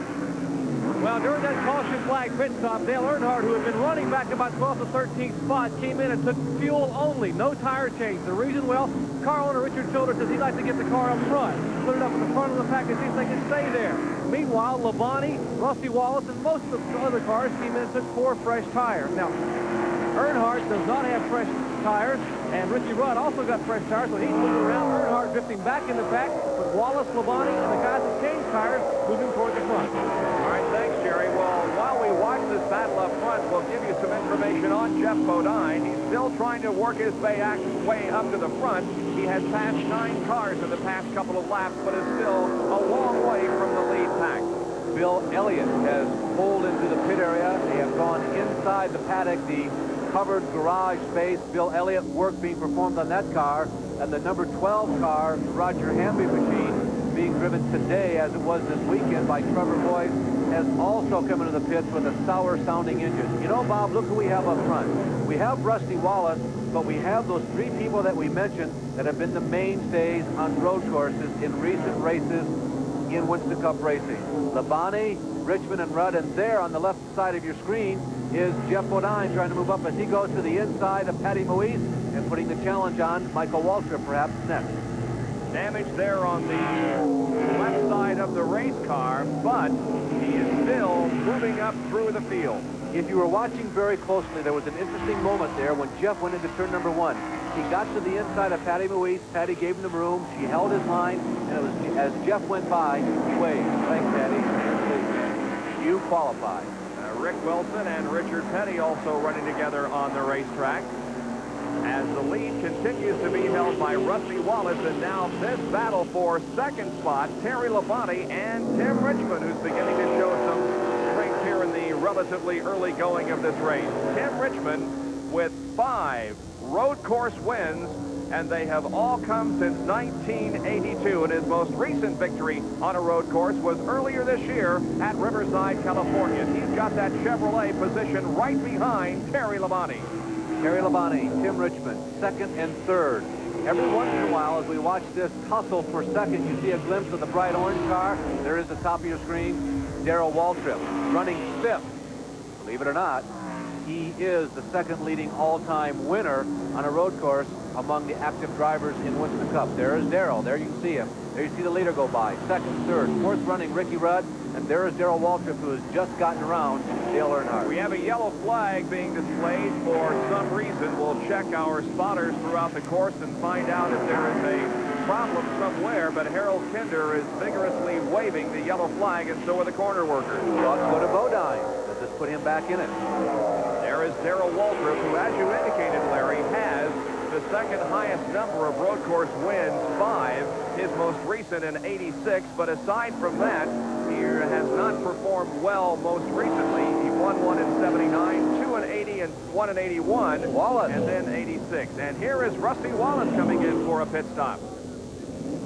I would have to think this is for something more than routine maintenance, although we see Terry Labonte also coming in, as is Ricky Rudd, Dale Earnhardt, Darrell Waltrip, Morgan Shepherd, and others. There's Terry Labonte's Junior Johnson machine. One reason why they will all come in sometimes, or more often than not, it's to top off the fuel. But on a road course, the caution flag laps last so long, you can get a lot of work done and get back out on the track with no risk of losing a lap. Jerry is in Dale Earnhardt's pit. Well, the Dale Earnhardt team welcomes this yellow flag. Remember, they didn't change tires the first time they came in. They got fuel only. Now they come in and they will change 4 tires. But the reason you see people like Terry Labonte and Rusty Wallace and all the others come down pit road, and they want to keep that fuel tank as full as possible. With the threatening skies here in Watkins Glen, rain could occur any minute. So when we get close to the halfway point, they don't want to have to pit for fuel. They want to be able to settle it on the racetrack. Well, that is an interesting observation. We keep thinking that it isn't going to rain because the forecast doesn't call for any, but then we probably should keep that in mind, that it could go only to the halfway point and perhaps a little beyond, maybe not to the conclusion of this race. Well, Neil Bonnet is now the first car behind the pace car and is leading the Budweiser at the Glen. Out here at Watkins Glen with 21 laps completed out of 90. That will make up the Budweiser at the Glen. The reason we are yellow is because Trevor Boyd's car stalled on course, and they're going to have to get it off the racetrack before we can go back green. We commented earlier that visually it looked like that Rusty Wallace may have the superior car in today's race. We are fortunate to be riding with Rusty. Rusty, what do you think? Is that a pretty accurate description? Well, I'll tell you, I'm real happy with the way the car's running and everything, Larry. I didn't hear the beginning of the question, but I just hope we can finish this thing out the way I'm starting the race off with. This thing sure is handling great. The boys have done a good job. Hopefully the rain will hold up for us and we get this thing in. I just can't say how good this thing's handling and running right now. Keep my head together, keep brakes on this thing, and hopefully we'll be there at the end. Rusty, with the threat of rain, are you going to try and go to the lead at every opportunity and not hold back? Well, Larry, I want to keep the car in the lead. I want to keep that cool air going to the brake ducts and try to keep the brakes cool. When I can lead, run my own pace, I can back out of the throttle where I want to. I can govern the race and govern how hard I push my car. So, yeah, it's a lot easier to stay in front. Rusty, let's go back about 10 or 15 laps to the incident with Jeff Ledine.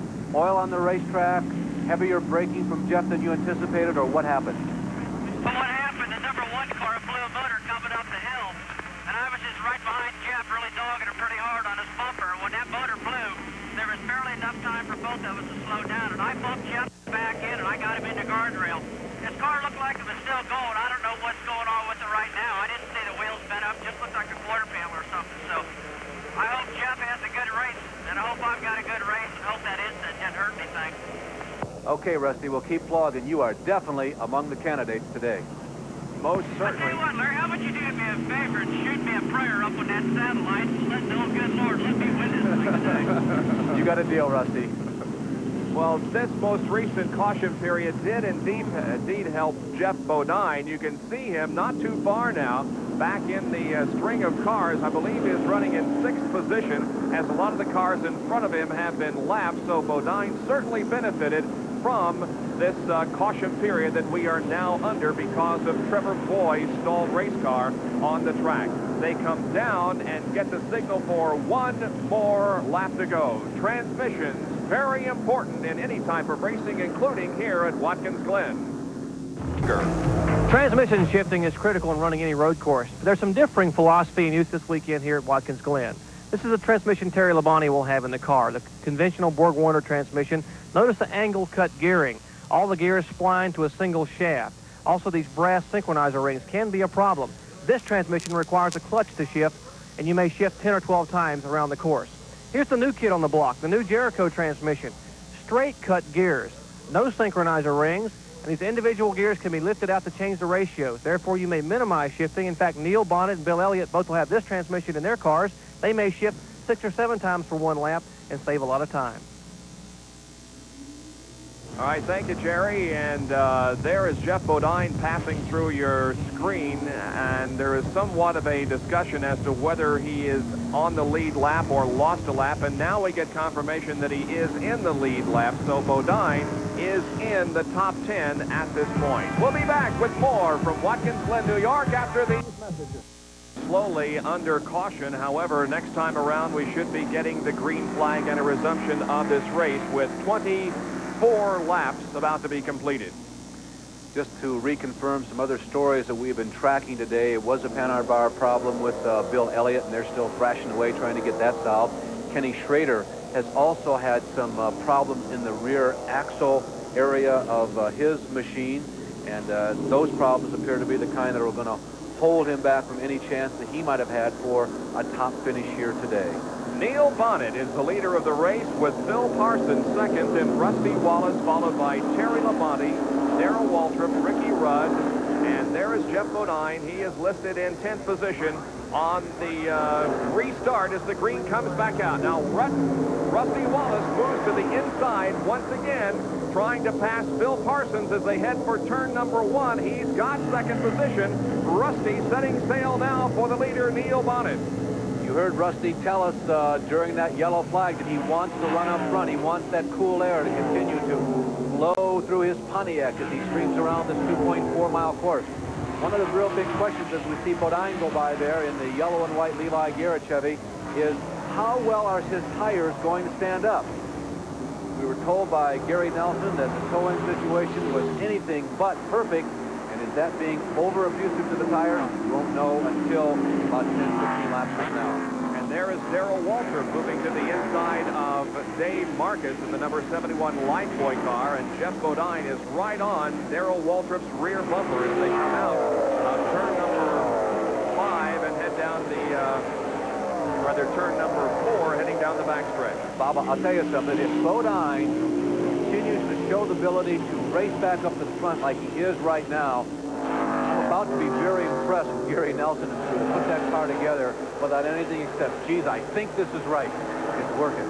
Phil Parsons beginning to fall back just a little bit as Terry Labonte moves to the inside on the main straightaway. And look at Jeff Bodine also moving to the inside and passing Darrell Waltrip. Bodine picks up another position, and it appears as if that car is working well as Terry Labonte has passed Phil Parsons, and now Ricky Rudd to the inside of the right-hander, and he too passes Phil.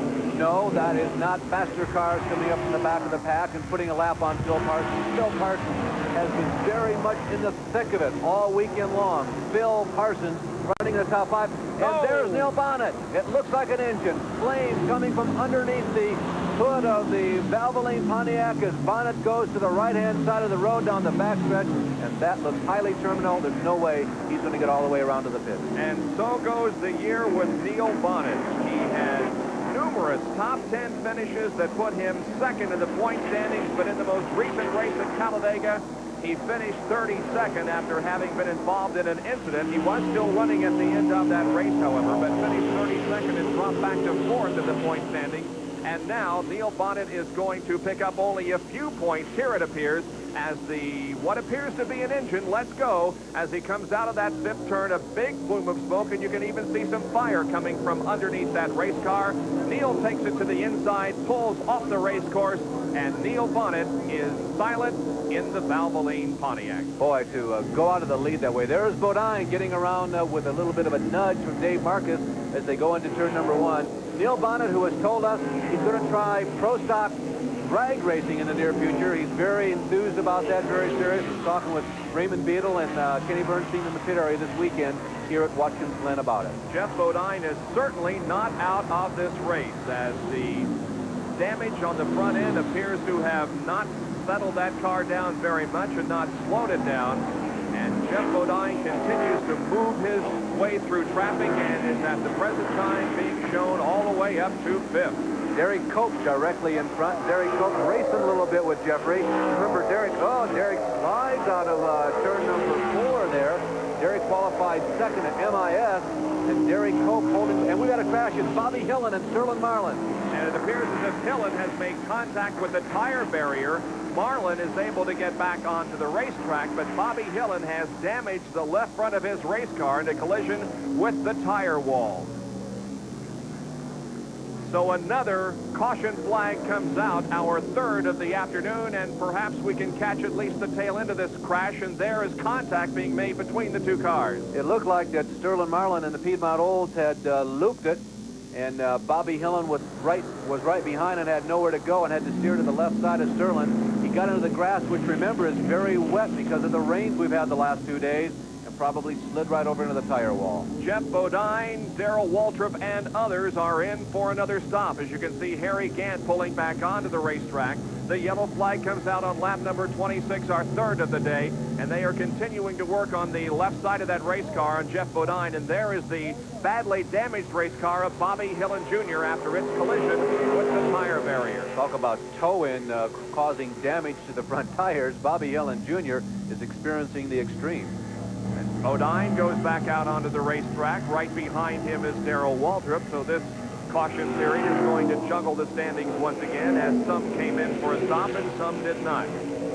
Bill Elliott, as we have been watching Darrell there in the tied Chevy number 17 and Jeff, Bill Elliott has pulled back onto the racetrack. Of course, he is several laps down, but very much in the thick of it for the points for 1987. It appears to be in the thick of it for second to Earnhardt, but we do have more than 10 races to go.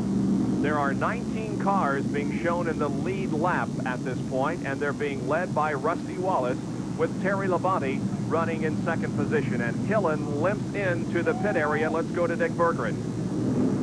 They've got real problems here on Bobby Hillen's car. The front end of this thing is really torn up. The crew has just not even touched the car. They've sort of sent him around. He's going to have to go behind the wall. They've really got a lot of work to do to make this thing a race car again. It's very badly bent. So Bobby Hillen will go behind the wall, and they'll try to do some repairs on his car. Bobby started this race in 17th position. Last year here at Watkins Glen, he finished in 28th spot. And his best finish on a road course was at Riverside, 6th in the Winston Western 500 last year. And there is a very dejected Neil Bonnet walking to the pit area. He's abandoned his race car that he had to pull off the course, and Neil Bonnet makes the slow walk back to the pit area. He was leading when it happened, but it's all over for Neil Bonnet. And there is Benny Parsons. He appears to be out for a Monday morning, early afternoon drive, as Benny is still in this race and right behind the Richard Petty machine. We'll be back with more of our coverage at the Budweiser Watkins Glen because of what appeared to be a blown engine by Neil Bonnet. And in the meantime, Sterling Marlin, the Piedmont Oldsmobile, has come in for some work on that machine. He is behind the wall. Bob, a comment about road course racing. You and I have been privileged to see a lot of road course races in the last couple of seasons, and I'll tell you, this is outstanding road course racing. And Jerry Punch is standing by on pit road. Well, Sterling Marlin is still inside the Piedmont Airlines underalls Olds, and Sterling, problem, what happened? It looks like the seal or something's come out of the transmission and it's leaking oil everywhere and it's all over the clutch. And the car's running real good. I just bided my time, and Richard drove in the corner about a mile over his head down there and spun me out. So it didn't hurt nothing, but, you know, it cost a little time. But the transmission all looks like it might put aside the race. Well, Sterling Marlin's crew trying to get the car back out. Richard, he's talking about Richard Petty. They came together. There is some damage to the right side of this Oldsmobile. Also, Petty's car has some left side damage.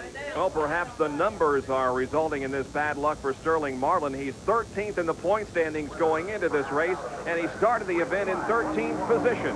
Green flag, lap 29. The race resumes, and Rusty Wallace is leading. That's Morgan Shepherd on the inside trying to move up, passing Dave Marcus, and indeed Morgan Shepherd has fourth. And now some contact between Shepherd and Derek Cope. Derek Cope. Yeah, Derek, Bob, remember he qualified second at the Michigan International Speedway, and he is up in the top 5 right now. He is racing for position, so all is proper.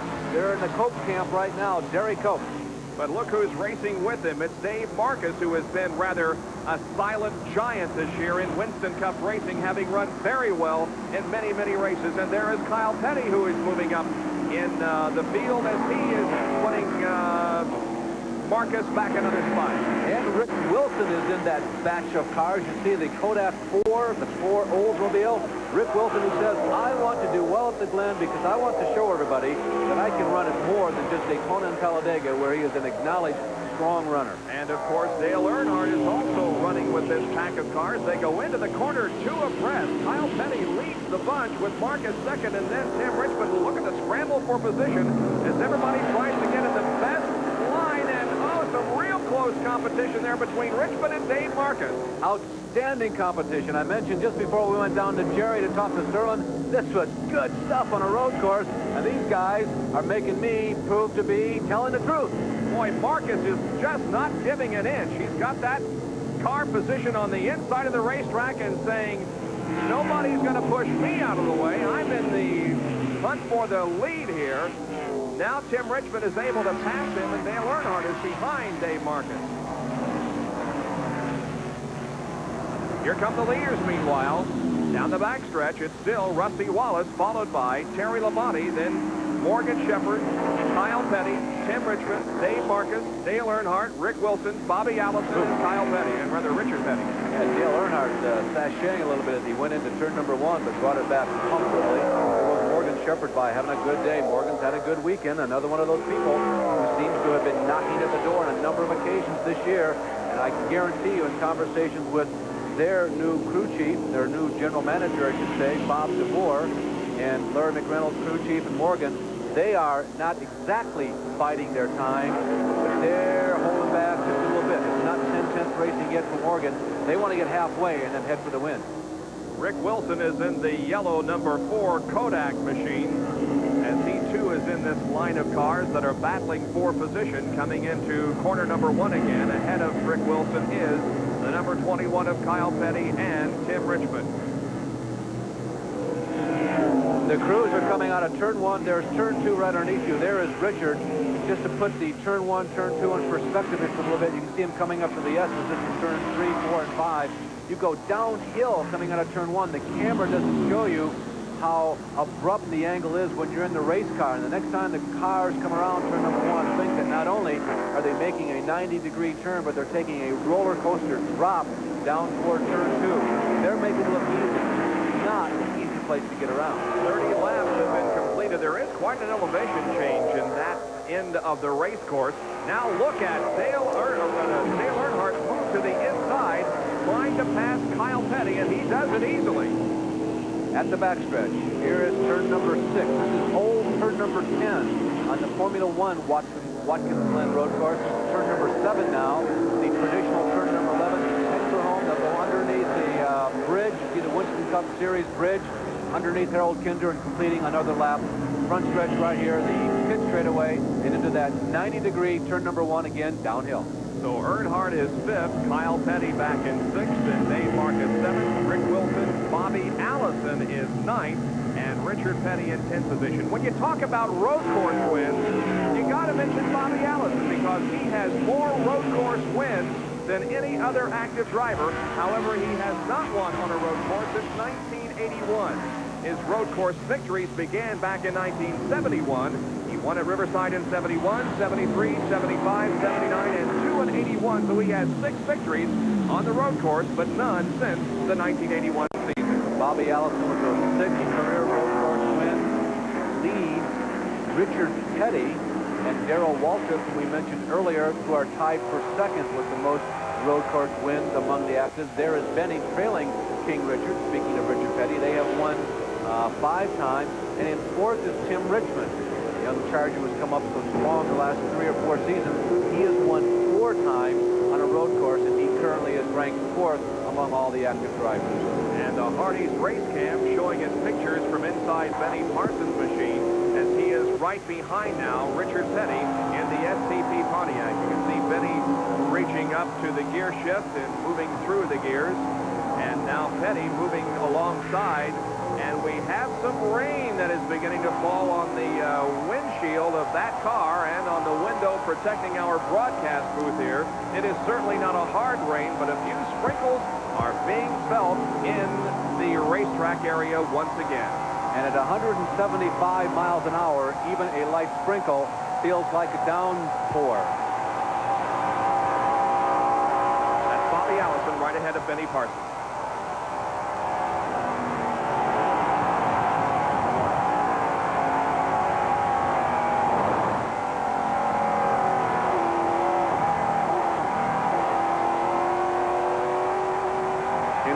Benny Parsons is just downshifted after the long backstretch. He now looks toward turn 6, turn 7, the last 2.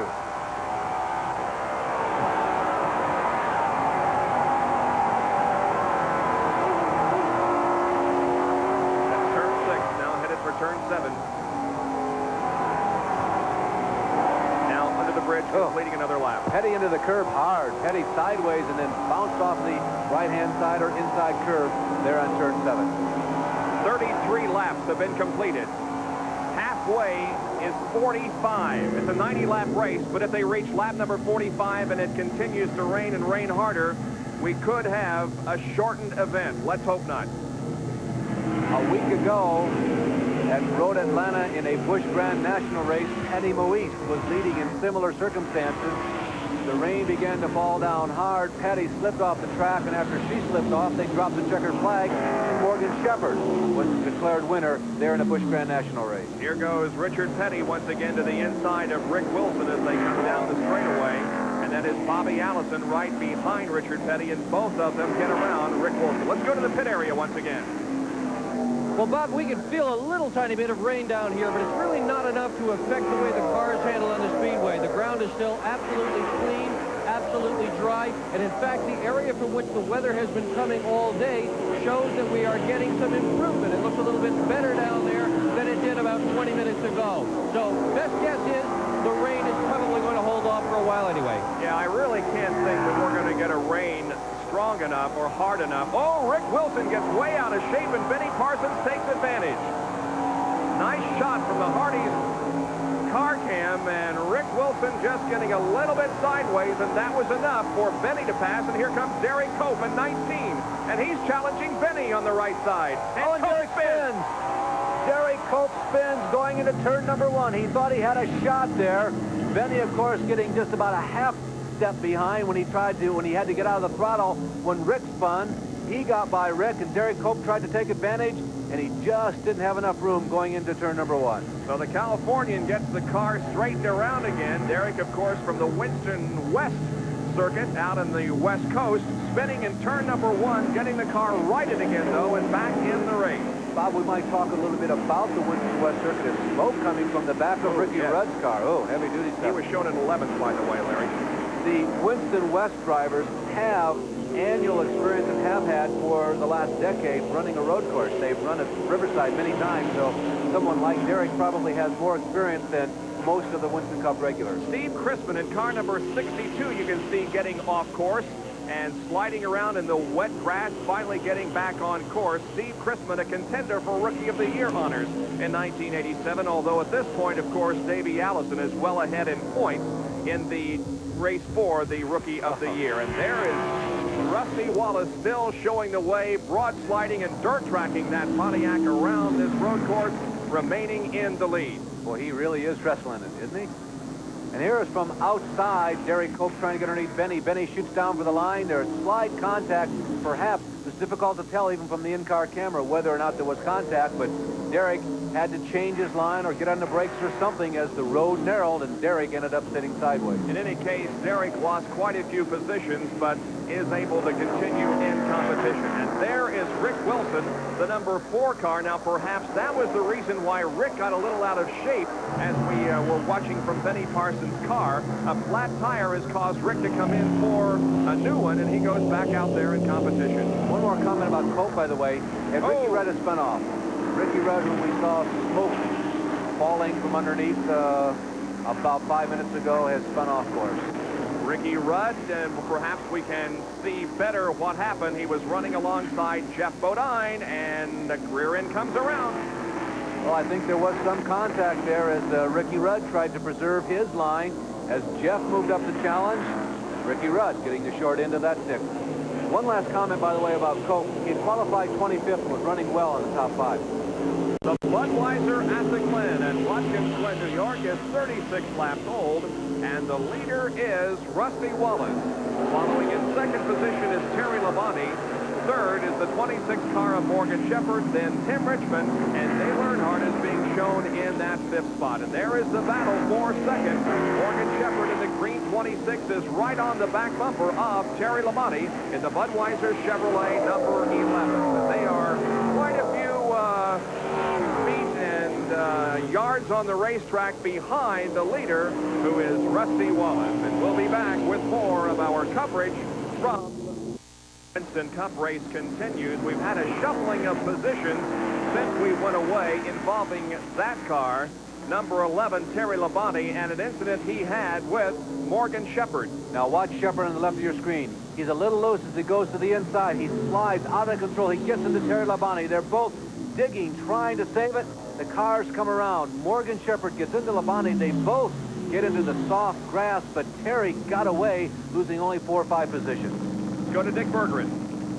Well, right now, Morgan Shepherd is in the pit receiving service on his automobile. They pulled the fender out from the left front tire. There was a lot of smoke from that area when he came in. This is a reasonably long pit stop, but there he goes. He's going to go back out on the speedway and try again. Well, there's a lot of missing paint there on the left side of that car, but he's back out in competition. Morgan Shepherd was battling Terry Labonte for the second spot when the incident occurred, and there's the damage on the left side.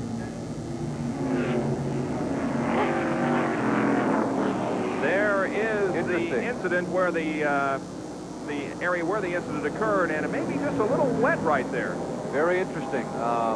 Yeah, there's obviously a lot of spring water underneath Watkins Glen. We're in the hilly Finger Lakes region. Now watch where the wet spot is. Watch where the car breaks loose. No. He seems to have it gathered back up, perhaps, then he hits the wet spot. Well, I think it was a little out of control, though, before he hit it, and really did a nice job of gathering it in before the spin with Terry Labonte, sort of a synchronized spin there. And really, Terry Labonte did not lose a whole lot of positions in that incident, but Morgan stalled and sat there for quite a while. As a matter of fact, Terry only lost 2 spots. He was second. He's now back to 4th. There is the leader, meanwhile, Rusty Wallace on lap 40.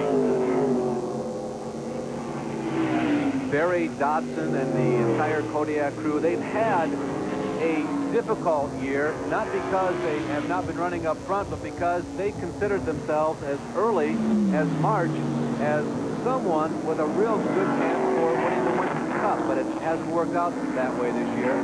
Rusty says that we are a team of men all around the age of 30. There are no heroes on this team. We're just working together, trying to pull together, and they've been working very hard, and I'm very confident that they have made team owner Raymond Beadle very pleased. There is the Kenny Bernstein-owned machine driven by Morgan Shepherd, who has come in again for change of rubber on the left side. Dick?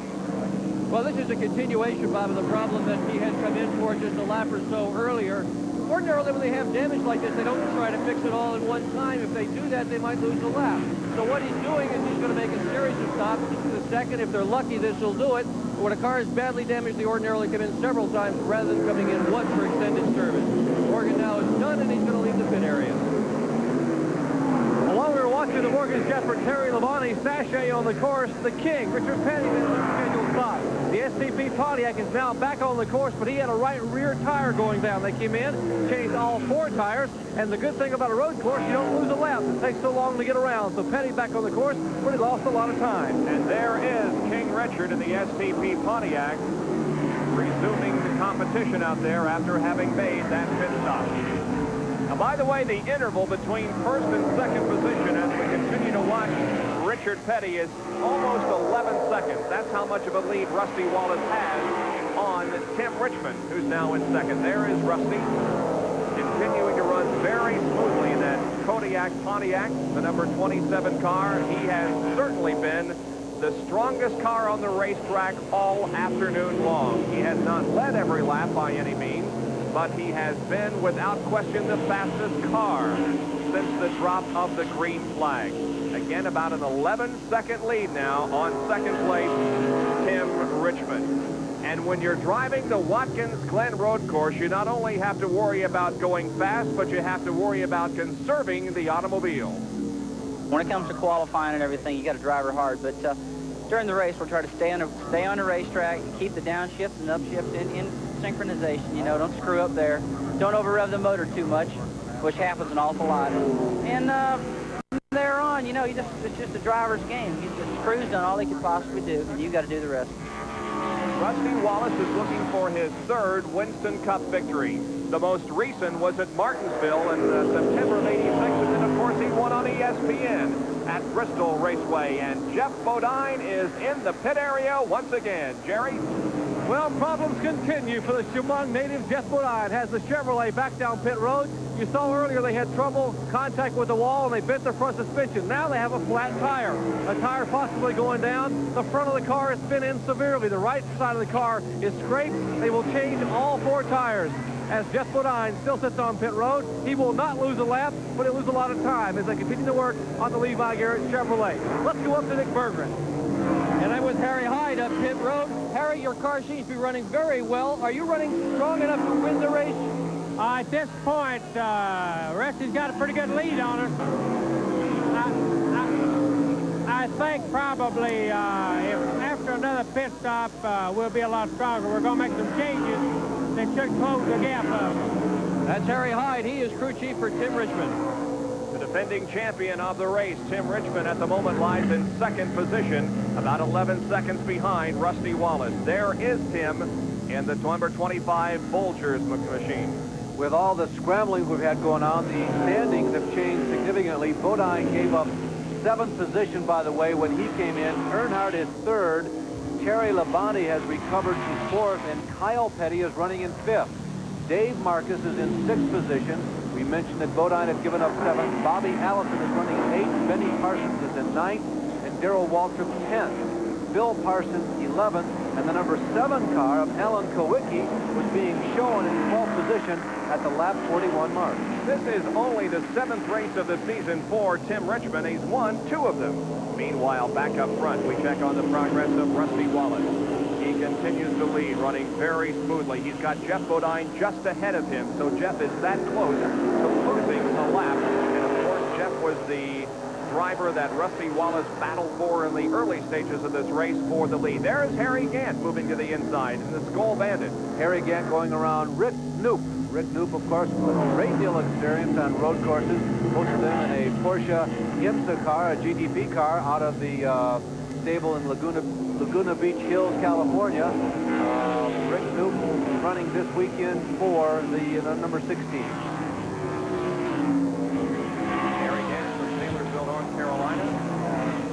There's Rusty Wallace coming out of the corner, and again, Jeff Bodine is right ahead of him. The lead has now moved up to 12.5 seconds for Rusty Wallace. He continues to lengthen his lead over Tim Richmond. There's the Levi Garrett car driven by Jeff Bodine. Has been in the pit area many times for repairs. We understand he was losing a right front tire.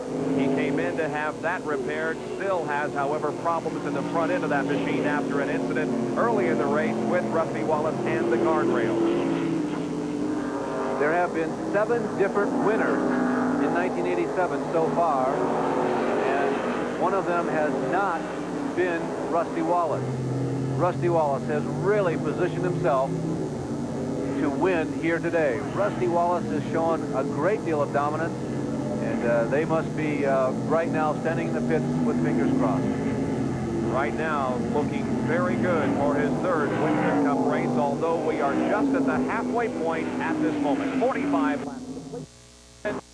Pace is being set by Rusty Wallace, about a 13-second advantage over second place Tim Richmond, as Rusty has been almost to the point of dominance here in the first half of this race. Now let's go to the Napa mid-race recap. The leader at the halfway point, Rusty Wallace, he had led all but 20 laps, and the margin at that time was about 11. It's now up to about 13 seconds. We had 21 cars on the lead lap, 4 leaders and 4 lead changes. We had been under caution for 3 periods for a total of 9 laps.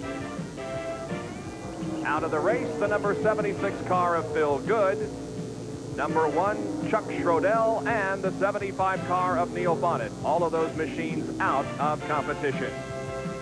Meanwhile, on pit road, it is Dale Earnhardt who has come in for another stop under green, but quick work on the Wrangler Chevrolet, and he moves back out onto the racetrack. And a car has spun. That's 81 of Tom Rutzel. Coming out of turn number 7, you can see exiting the pit. A lot of confusion going on. That was Derek Cope pouring out there. He's been about a half a lap in the pit, getting what appeared to be routine maintenance. Tom Rotzel is back on the throttle. Rotzel in the Learn Ford Shilton AMC Ford, qualifying at 109 miles an hour and starting the race in 35th position as Rusty Wallace continues to weave his way through the slower cars on the racetrack, passing the 52 car of Jimmy Means. Rusty Wallace's best finish in 1987 so far has been a second on the short track at Martinsville. He was third at Richmond and also third at Atlanta. He's had several top 5 runs that have been thwarted by mostly engine failure problems, engine failure related problems, but this is by far Rusty's best performance this far along in the race, as Benny Parsons has pulled into the pit area. And we get a perspective from Benny's point of view as the windshield is cleaned on the car. There's Benny talking with the crew on the radio. Here's Dick.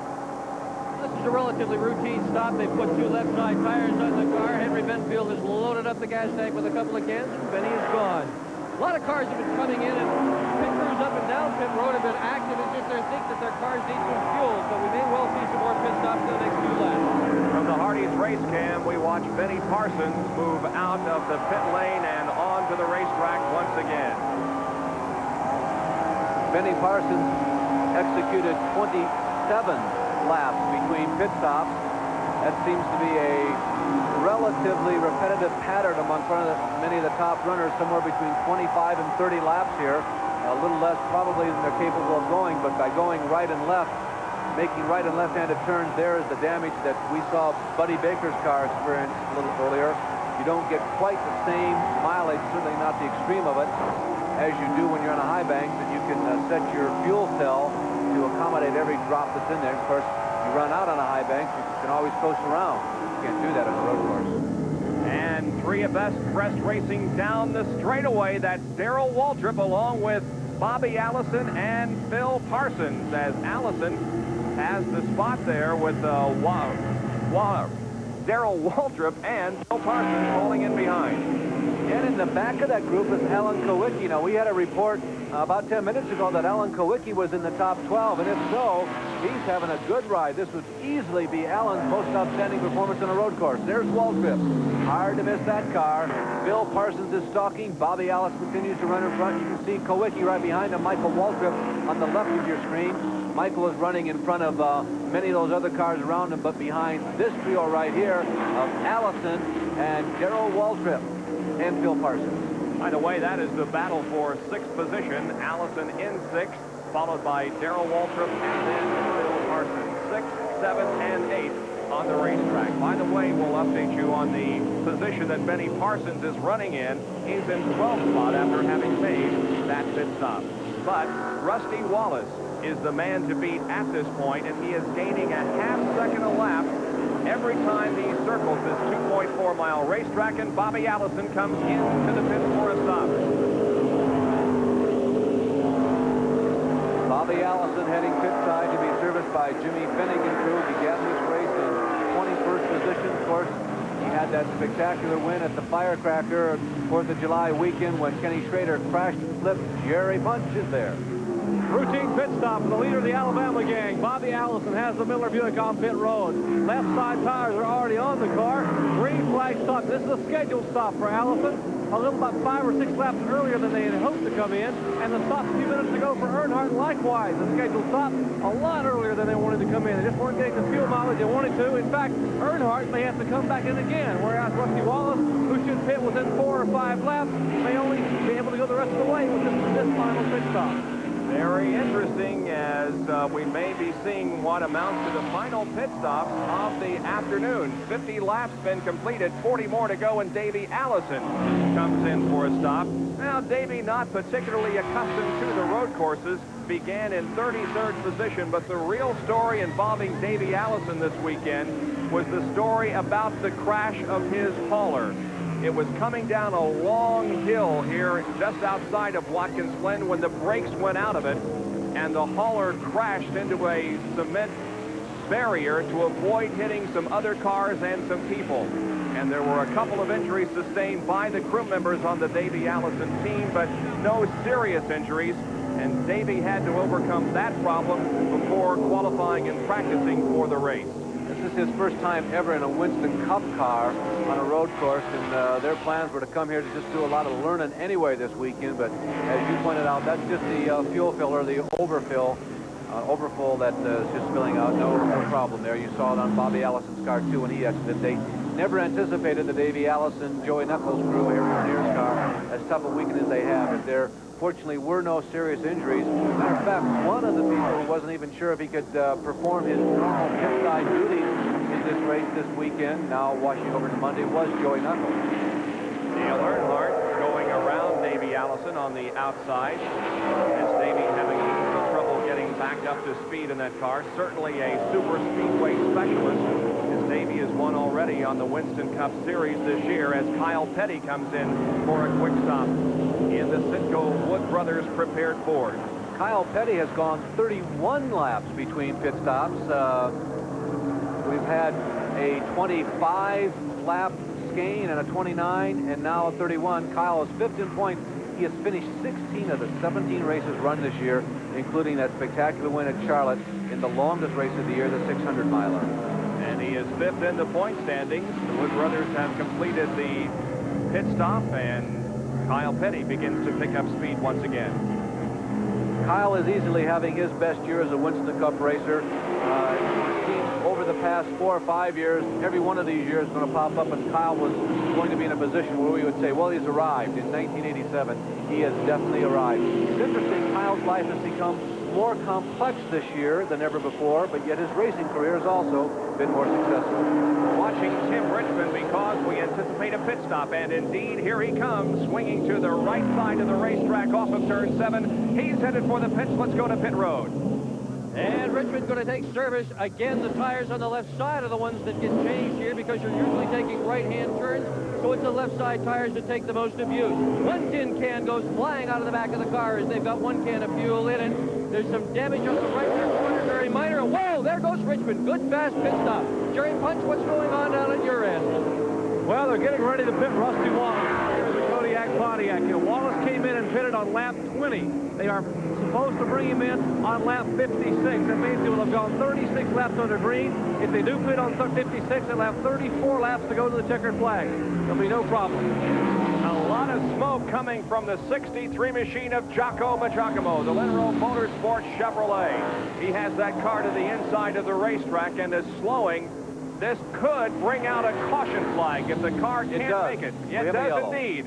Harold Kinder displays the yellow, and what a break for Rusty Wallace, indeed. Wow. Rusty comes in right now for a stop. Let's go once again to Jerry Punch. The Kodiak crew going to work on the Rusty Wallace machine, cleaning the windshield. They have the left side of the car on the jacks, and will change left side tires. Barry Dodson, Jimmy Maycar, Brad Parrott and the crew going to work on the car. Left side tires. Now around comes the jack to change the right side tires. The lead car. They want to win here so bad. They were the hot car last year and had trouble. They're now some 37 laps away from victory. They should be able to go the rest of the way on field, but it's going to be awfully close. The car off the jack, down and away. Well, one advantage that Rusty had, in addition to the fact that the yellow came out, was nobody was pitting around him. The crew had a lot of room to work out there, and that was one reason why he got in and out so quickly. And here is Terry Labonte also getting service on pit road as they're changing the rubber on the left side of that car and now moving around to the right side. I agree very much with Jerry's analysis about the fuel mileage. We are right at the edge. If this race continues to go green, there's Dale Earnhardt now coming in for a stop. If this race goes the rest of the way green, it could be close for some of these people. I think it's going to depend on how long this caution period lasts. If it goes for 2 or 3 laps, he's going to have a very definite advantage. We're still waiting on the Richard Childress crew to make completion of this pit stop as Dale Earnhardt sits and waits for the rubber to be changed on the right side. There he goes, back out onto the race course. I'll tell you what we set up with 52 laps complete. This is exactly the lap we were talking about when the race began. We felt that this was the outside window. There is Phil Parsons in the Skoll Classic Oldsmobile getting service. This was exactly the lap we had talked about at the beginning of the race. This appears to be the outside window to go the distance. What we have set up here, if this race goes the rest of the distance under green flag, is a dramatic finish. There may well be 2, 3, or 4 cars that cannot go from here to the finish. But again, we are under yellow, so they're conserving fuel at the moment, as Phil Parsons and Ricky Rudd have both come out onto the racetrack. By the way, before we went to the caution flag, Rusty Wallace was turning laps of around 113 miles an hour. Glen, which is being brought to you by Budweiser. It remains out. However, next time around, they will be getting the green once again. Rusty Wallace is lined up behind Rick Knoop. Knoop, the first machine back of the pace car, but Rusty certainly gained an advantage on that set of pit stops. Let's try to reach Rusty once again by in-car radio. Rusty, this is Larry Nuber up at ESPN. We know this is the last lap before green. Do you think you can go the distance from here on the fuel that you now have? I don't know, Larry. I just asked the crew that question. They'll answer me a little later on here, but I hope so. You know, if the thing goes green and I can run like I did before, I'll probably be in good shape, but the race is starting to shape up to come down to the end now, and these guys are going to be dogging the heck out of me, so I'm going to have to run a conservative race and see what happens here. Yeah, this is the first time that you've seen Richmond and Labonte for about a half hour. Do you think that they have a shot at you? Yeah, they got a shot. There's a lot of guys that got a shot. I just hope that the way this car's running, they'll stay running like this. It's been running real good. We are assuming that as well as you have been running on your last stop, you made no changes. Still the same setup since the start of the race. That's right, Larry. I can't figure out why we need to mess with a good thing, and right now everything's just fine. Okay, Rusty, we'll let you concentrate a little bit here on the last half a lap because we know this green start will be a critical one. Thank you very much, sir. We also have radio in the Bobby Allison car. We'll see if we can contact him and see how his race is progressing. Bobby, this is Larry Nuber up at ESPN. Do you have a reading on us? Sure, Larry. Well, Bobby, you've been very competitive today. You've certainly been a threat for the top 5. Have you made any changes in your machine? Do you think that you can give Wallace and Richmond and Labonte a race? We've adjusted on the chassis a little bit, but we still seem to be lacking just a little bit. We just have to keep running and see how we can do. Bobby, about a half hour ago, it appeared to be misting very lightly. Did the track ever get slippery? No, I did not notice any slipperiness. Okay, Bobby, we know you're getting ready to go green. Good luck to you. 15 cars in the lead lap as we are about to go back to racing condition. The number 88 car, Buddy Baker, is the last car on the lead lap. Let's go to Dick once again for a quick comment from the pit area. Well, Bob, I just talked to Harry Hyde, and I asked him if he thought he had enough fuel to go all the way, and Harry looked me square in the eye, and he says, no, and nobody else better have enough either. Interesting. But you got to consider that Richmond did pit, though, before Wallace, so... Yeah, but it was only one lap, Bob, yeah, so I don't think true. that's a real problem. But one of the key things we need to bear in mind here is that a road course does use a lot more fuel than a super speedway or even a short track. All of these cars... Oh, we got a green flag coming up right now. Green flag. And look at Tim Richmond challenge Rusty Wallace as they head for the first turn. Wallace has got the line, though. You want to be to the inside going in turn number 1, and Rusty hangs on. Richmond falls to second in a crash involving Patty Moise. Looks like Steve Crispin is also involved. There was a third car. There are at least 3 of them. It's coming out of turn number 7, the very final turn on this course. Yellow out immediately. There is Patty Moise's car with extensive damage. Looks like she has damage in both the front end and the rear end of that car. And Jimmy Means is also sliding off course in another section of the racetrack. So all kinds of things going on here at the restart. But Patty Moise suffered some extensive damage on that butter-flavored Crisco machine. Means, meanwhile, has gotten his car righted and pulls back out onto the racetrack as the crew goes to work on Patty's car. Dick? It's a bit more than cosmetic damage here, Bob, for sure. Right now they're doing more looking than actually working. They just removed the back bumper from the car. Patty Moise has shut off the engine. She is taking her gloves off. This is not a good sign. She's getting ready to unbuckle her helmet. It looks like her day is done. And once again, this plays into the strategy of this race because we go back to yellow, and the fuel conservation now continues. They race to the stripe, and Tim Richmond has the lead. So Richmond has passed Rusty Wallace, and when we go back to a green situation, it will be Tim leading unless they choose to come in for another splash of fuel here in the next couple of laps. Is that possible? Yeah, I think it's possible, but it depends so much on their fuel mileage. And as Dick mentioned, it's not nearly as a predictable situation what your mileage is on a road course as it is on a super speedway. So for those who think they have a good track on their fuel mileage, you might see them come in thinking, well, we've just shortened the distance that we have to run by 2 laps. Hey, we can go 35 laps. We'll come in. So we'll see some of the strategy begin to unfold and what some of the crews think about their mileage as they come around the next time. While you're looking at the mangled front end of the Schrader car, Kenny Schrader's Red Baron Ford. He was involved in that crash up in turn 6 on the road course with Patty Moise in the front of the car, damaged heavily. The radiator shoved back in. Bob Johnson, Junie Dunleavy, and the crew are trying to get the radiator out and replace it so they can get him back on. Possibly maybe just some belts replaced now as the radiator seems to be holding water okay. So trouble for Kenny Schrader. So 2 cars that were involved in that incident just before they crossed the start-finish line. Ken Schrader and Patty Moise have come in for repairs. Moise is back out on the racetrack, but Kenny Schrader remains on pit road. The yellow out once again at Watkins Glen Raceway as we continue to clean up debris in turn number 7 because of an accident up there involving Steve Crispin, Patty Moise, and Ken Schrader. We should be going green in just a couple of more laps, however. The field is slowed right now, but when they get back up to speed, the drivers will be experiencing what we refer to as G-forces and G-load.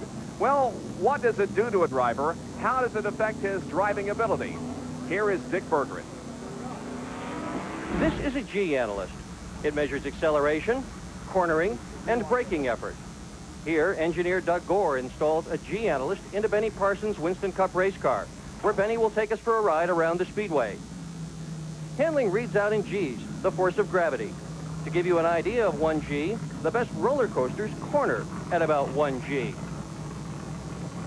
The display markers to the right or left of center indicate cornering forces.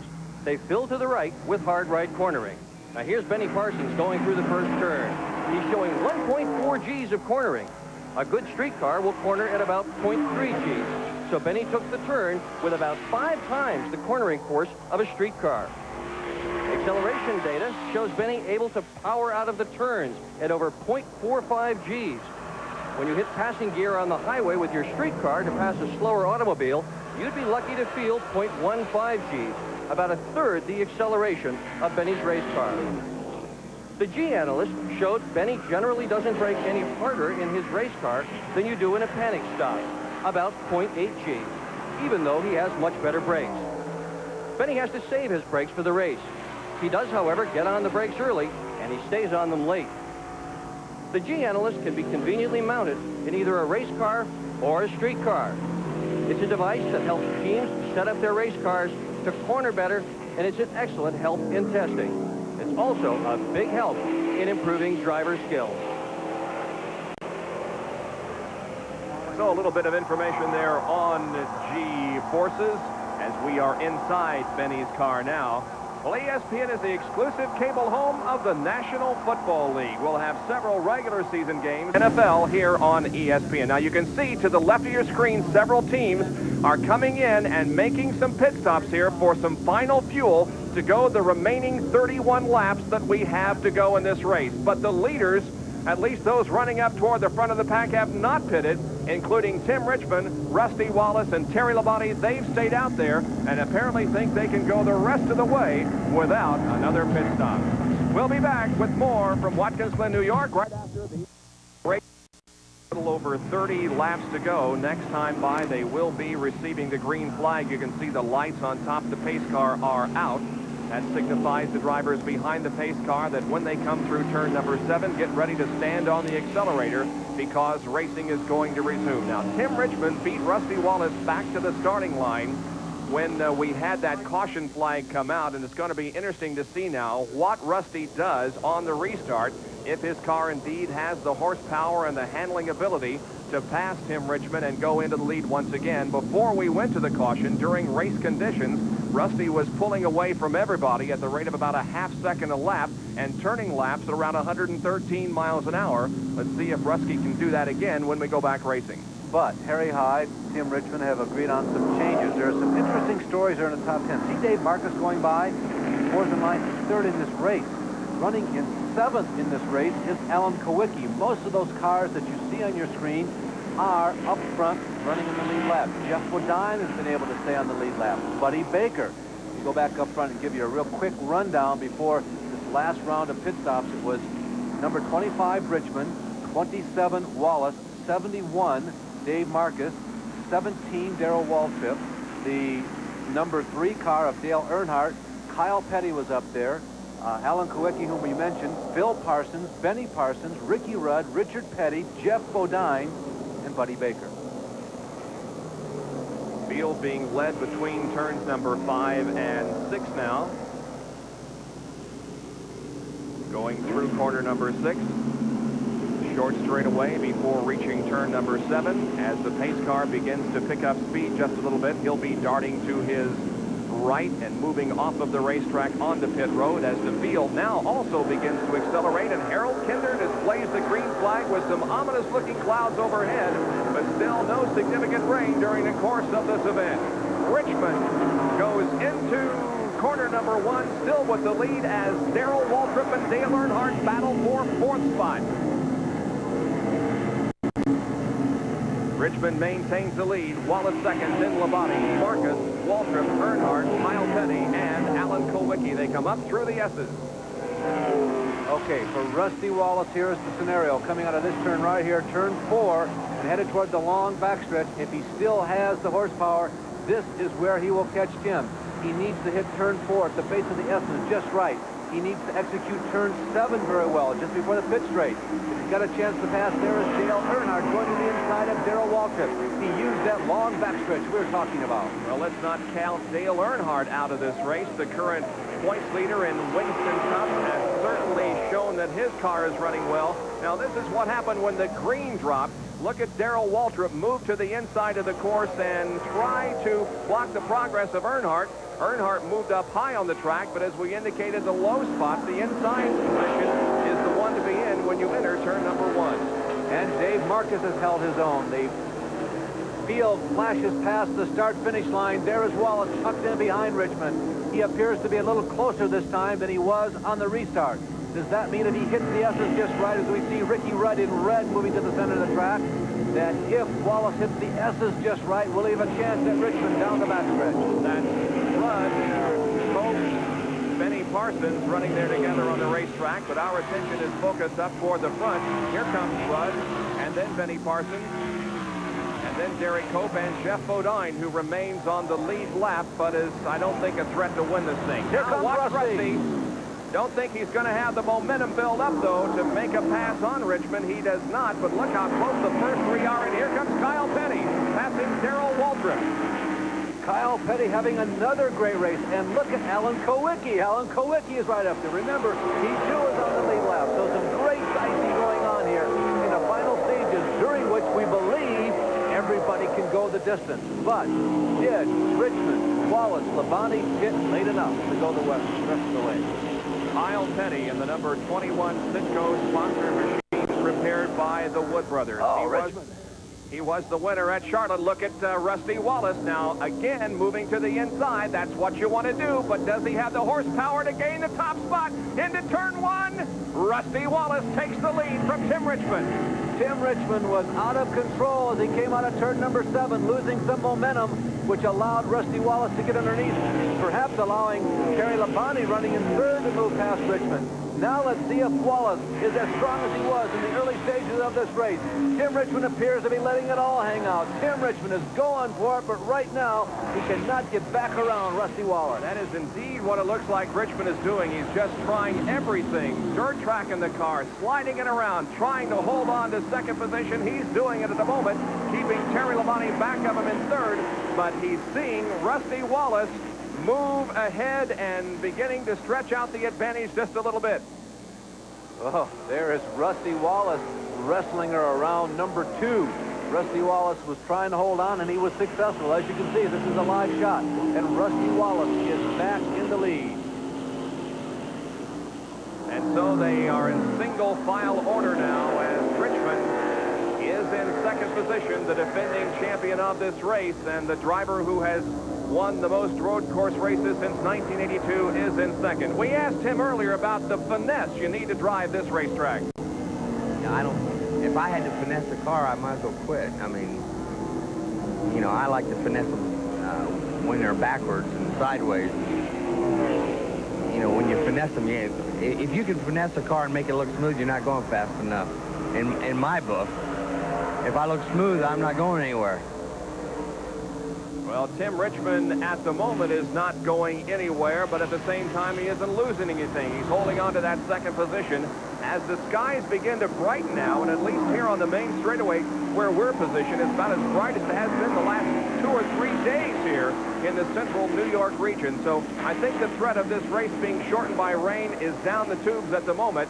Our concentration is who's going to last the longest and who's going to last the 90 laps and take home the win. Right now, in position for the victory is Rusty Wallace. Great battle between Dave Marcus and Dale Earnhardt. Marcus to the inside and Earnhardt to the outside. Let's see now as they progress through another section of the race course. It is still Dave Marcus who holds on to that 4th position. We were talking about the ability to go the distance. Here is a summary of the pit stop. Rusty Wallace changed 4 tires. Of course, everybody got gas. Tim Richmond, only the 2 left side tires. Both Labonte and Marcus, who have been running in the top 4 at that time, changed 4 tires. So everybody got fuel, and only Tim Richmond took on 2 tires. Now, Rusty Wallace stopped at lap number 53, and Tim Richmond stopped at lap 52. I suggest that's cutting it very close. Labonte stopped at lap 53. He, too, cutting it close, as is Earnhardt, stopping at lap 53. And how does all this, what does it mean for Tim Richmond? Well, Tim Richmond has got to be careful, and boy, he is really He's not being real careful now. You know, Dick mentioned that the fuel mileage is not as predictable. Both Dick and Jerry have said this on a road course. And the other part is, when you're driving like Tim Richmond does, it doesn't burn up excessive amounts of fuel, excessive extra amounts, but it burns up a little more. And if you're right on the edge and driving like that, it might make the difference in the inability to go the distance. We've got 25 more laps to go. Wallace crosses the stripe. Behind is Tim Richmond, and then Terry Labonte. Dale Earnhardt is next, followed by Dave Marcus, Kyle Petty, Darrell Waltrip, and then Alan Kulwicki. That's the order that they're running in, with 65 out of 90 laps completed. And as you can see, Rusty is beginning to stretch out the advantage on Richmond, Labonte, Earnhardt, and Marcus. 65 out of 90 circuits have been completed. Here comes the field, and the lead being held by Rusty Wallace. There is Tim Richmond running in second position, but beginning to lose a little bit of ground now as Rusty has a lot of open racetrack in front of him. Dale Earnhardt has won 8 times this year, as everybody knows. Rusty Wallace is driving a Pontiac. All other makes of cars have only won 7 times this year. All other makes combined still don't exceed or even reach Earnhardt's total. The total of Chevrolet wins, Earnhardt's 8 plus 2 others. There have been 6 Ford wins and 1 Buick win and no Pontiac wins so far in 1987. Got to be impressed with the performance of Dave Marcus here this weekend.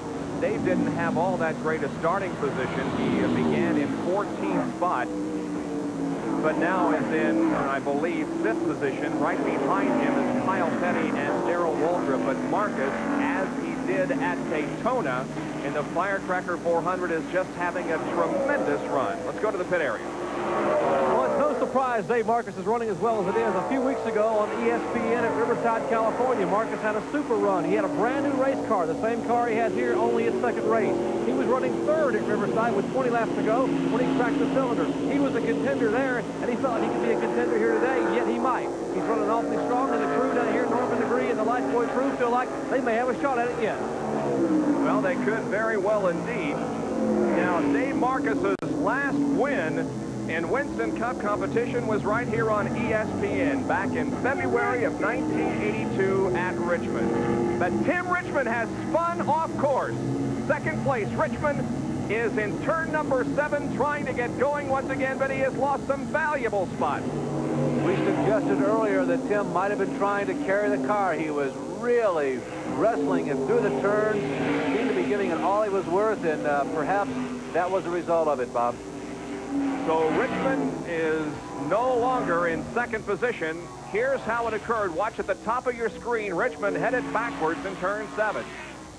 Tim Richmond apparently just sliding off as he went into that final right-hander, although coming at that direction, he was already going backwards before he reached turn number 7. It was apparently exiting the left-handed turn number 6. And by the way, we've had a report that there are clouds above turn number 7 on this 2.4-mile course have darkened significantly, and the winds over there are very good. Well, just as we mentioned that at least here on this straightaway, which is where Tim spun with. That's right. Here on the straightaway, it's about as bright as it has been in the last couple of days, but in other sections of the course, some black clouds are hanging overhead. There is Labonte now second, followed by Earnhardt, then Dave Marcus, then Kyle, Darrell, Alan Kulwicki still up there. Yep, and Ricky Rudd right behind him. So those cars are running nose to tail of the racetrack, all battling for position. You know, Bob, you and I had a chance to talk with Alan in our Speed Week studio on Wednesday of this week, and he wasn't braggadocio about what's going on. He felt that he could be in a better position to perform stronger this weekend here at Watkins Glen than he has in any of the road courses previously, but he wasn't quite certain what to expect. Without question, this is his finest hour, and of course we can turn right and left. Ricky Rudd looking to the inside of Kulwicki. They're coming down the stretch, but Allen hanging on to that position. This is how close the competition is after 68 laps of 90. Boy, Rusty is really silencing everyone. I felt confident that the changes that Hyde and Richmond had agreed upon, of course, we were not privy to what they were before their last stop, would have at least made him more competitive to Rusty. He got the jump on him at the start, but once Rusty picked up the momentum, it was right back to square one at the start of the race again. Rusty Wallace being faster than everybody else. Dick has an update for us. Larry, one of the things we've got to bear in mind is that when Tim Richmond took his pit stop, he took on only 2 tires. He took on left side tires. He did that because he took his pit stop under green. Realized that just after he took his pit stop, the yellow flag came out. And Rusty managed to get in here. There's a spin on the racetrack. Spin on the racetrack. It is Richard Petty, Dick. He's going again, so go ahead with your thought. Okay, well, my thought was basically that the other guys had the opportunity to come in and change 4 tires. And that's a significant advantage to have 4 new tires versus only 2 new tires. So what's happened to Richmond really had a lot to do with the timing of the yellow flag. Not his team's fault, not the driver's fault. And you can best believe he's going as hard as he can. You can also best believe that if there's another caution flag, Tim Richmond's going to come in here and get some new tires on that car. And further, Dick, by our observation up here, just as that yellow flag fluttered, as we go back to take a replay of Richard Petty skidding off of turn number 1, making no contact. And as Bob mentioned, that Tim is, or rather that Richard is back under power. Same place as has happened earlier to Buddy Baker, of course, when Tim Richmond spun off, was coming off of turn number 7. Commenting about the yellow flag, when Rusty Wallace saw the yellow flag, he was coming off of turn number 7. He immediately ducked into the pits with very little warning to his crew, but it did enable him to make the pit stop under the yellow flag, as Dick mentioned, and it really helped Rusty in his drive to the front. It's a 6-second lead for Rusty Wallace, as now he has really opened up the advantage on Terry Labonte. By the way, Tim's spin has placed him back to 12th in the serial scoring. There is Rusty Wallace just looking flawlessly here in the late going of the Budweiser at the Glen. Will this be Winston Cup number 3 for Rusty Wallace? We will know in 20 more laps. We are at Watkins, Glen, New York for the Budweiser at the Glen, and Rusty continues to lead. Now with about a 7.5-second lead. He is really stretching it out over Terry Labonte, Dale Earnhardt, Dave Marcus, and Kyle Petty with less than 20 laps to go now. Rusty Wallace is beginning to see the dollar signs. There's the interval between first and second. Rusty has to be thinking now victory. The car running just wonderfully. No problems whatsoever with that car, as Terry Labonte has been relegated to second now after Tim Richmond's spin, and Terry Labonte is fighting desperately to stay in second position over Dale Earnhardt. A very successful road driver is Terry Labonte, and we asked him earlier about his success. I don't know. I really don't know. I enjoy running on the road courses, for one thing. I think a lot of the guys probably don't really like to run on them. I run on them on some road courses other than Winston Cup events, and it's always been a lot of fun, and it's something that I enjoy. And I think when you go into a place in the frame of mind that you like to doing it, you're gonna do it better than somebody that doesn't like to do it. Comments from Terry Labonte as Wallace is now putting about a second a lap, stretching out the advantage by about a second of the lap. At least that's the way it's been the last 2 laps. He was 6.5, 7.5. This time he's 8.5 seconds ahead. Labonte, by the way, is the second-ranked driver in terms of poles this year. Bill Elliott has grabbed 6. Terry Labonte has 3, and nobody else has as many as himself and Bill. Davey Allison, by the way, has 2, and 7 others have just 1. Darrell Waltrip looking inside of Kyle Petty, headed for turn number 1. Petty falls in behind Kyle, however. We can give you the standings through Alan Kowicki, and Alan is right now in 10th spot in that Z-Rex Ford. And Alan running a super speedway car here on the road course. I think this is Sirloin, isn't it? The car that got all the headlines from a year ago. Good old Sirloin. They named it that because they said it was as tough as a Sirloin. No insult intended for all you steakhouses out there. But Alan has run this car on just about every type of racetrack except dirt over the past 2 seasons. He has lost significant ground in the last couple of laps while we were listening to Terry Labonte. He's dropped back about 3 or 4 positions, Bob. He had a very good start this season, but he went into a slump following the 5th place at Bristol earlier this year in April, and only his great 2nd place finish at Pocono in July broke that string, where his average finish, by the way, was 27. Dick, a comment?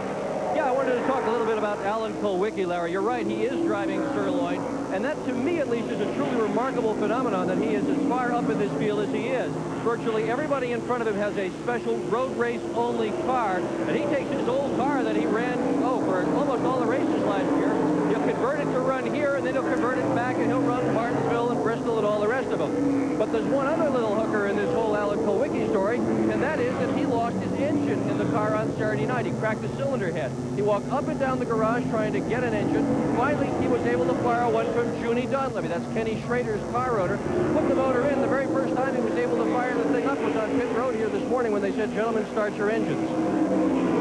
I think what he's saying is that John Young and crew didn't get any sleep last night. Allen is in 10th. 9th is Jeff Bodine. In 8th is Benny Parsons. 7th, Ricky Rudd. In 6th position is Darrell Waltrip. 5th is Kyle Petty. 4th is Dave Marcus. 3rd is Dale Earnhardt. 2nd is Terry Labonte, and the leader is Rusty Wallace, and he has now almost an 11-second lead on Labonte. In 11th spot, by the way, is Phil Parsons, and 12th is Tim Richmond, who spun while running in 2nd position. And there is Tim, who's in 12th. Tim Richmond, running on the road course. At least they were racing in this area as early as 1948. They used to run through the streets here in Watkins Glen in 1948, 1952. The day they opened the track here in 1948 was known as the day they stopped trains. October 2nd of 1948 was when they first started racing here. They were running through the city and county streets up and down the hill. There is Kyle Petty holding back right now. Darrell Waltrip, they've been running together for about the last 20 or 25 laps, seeing a lot of each other. And Ricky Rudd is following along. We saw some smoke from Ricky's shot earlier, but whatever it was, Bud Moran crew seems to have corrected it. And Richard Petty comes in for a stop in the STP Pontiac. Could be a change of tires here. They're going to work on the left side of the car. Windshield is being cleaned off. The fuel is being put in. Let's go to Jerry. Well, final pit stop for the STP Pontiac as they are changing, you said, left side tires. They normally change left side tires mostly on a road course. The outside of the car getting most of the beating. Petty down and away. Good pit stop, about 15.5 seconds. Petty started the race in 22nd position, having qualified at 114.865 miles an hour. As we go back up front and look at Rusty Wallace traversing this historic old place, it was 1956 when this permanent course out in the country, so to speak, Watkins Glen was built. We're only about 2 or 3 miles from downtown Watkins Glen, and it was 1957 that Winston Cup cars first came here, believe it or not. In 1957, Buck Baker was the winner. Buck Baker was also the pole setter, and as Jerry told you earlier, the pole setter has won all 3 times that they have had NASCAR qualifying here at Winston at Watkins Glen. And now Rusty Wallace passes Rick Knoop as Rusty is on his way to victory here at Watkins Glen, and the Budweiser continuing to stretch out the advantage on Terry Labonte. The lead is up to almost 11.5 seconds at this point, so it is a definite pulling away situation for Rusty Wallace. And there is the battle for 5th. It involves Kyle Petty in car number 21 and Darrell Waltrip in the number 17 Tide machine. Well, Darrell Waltrip has been spending some lonely evenings when he's on the road at a Winston Cup race, and we had a chance to talk to him about the reason why. One member of your team, and more importantly of your family, has been missing for a few weeks, and I know it's been tough for you to be on the road because you've never really been without her for a while. No, I haven't, and our anniversary is next weekend, and that'll be 18 years, and I had never been to a race without my wife. A Winston Cup race. I've been to a lot of little races without her, but I've never been to a major race without her. And it's kind of funny. I think the Lord has a really funny sense of humor. I've been going to races all my life with her, and then all of a sudden she wasn't there, and I kind of had to adjust to going alone and spending evenings in a hotel room watching television by myself and eating by myself.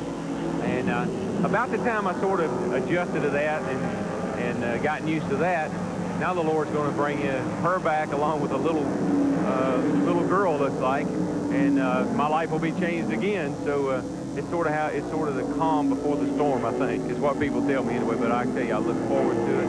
I can't wait to say, here, you hold the baby a minute while I do the interview, will you?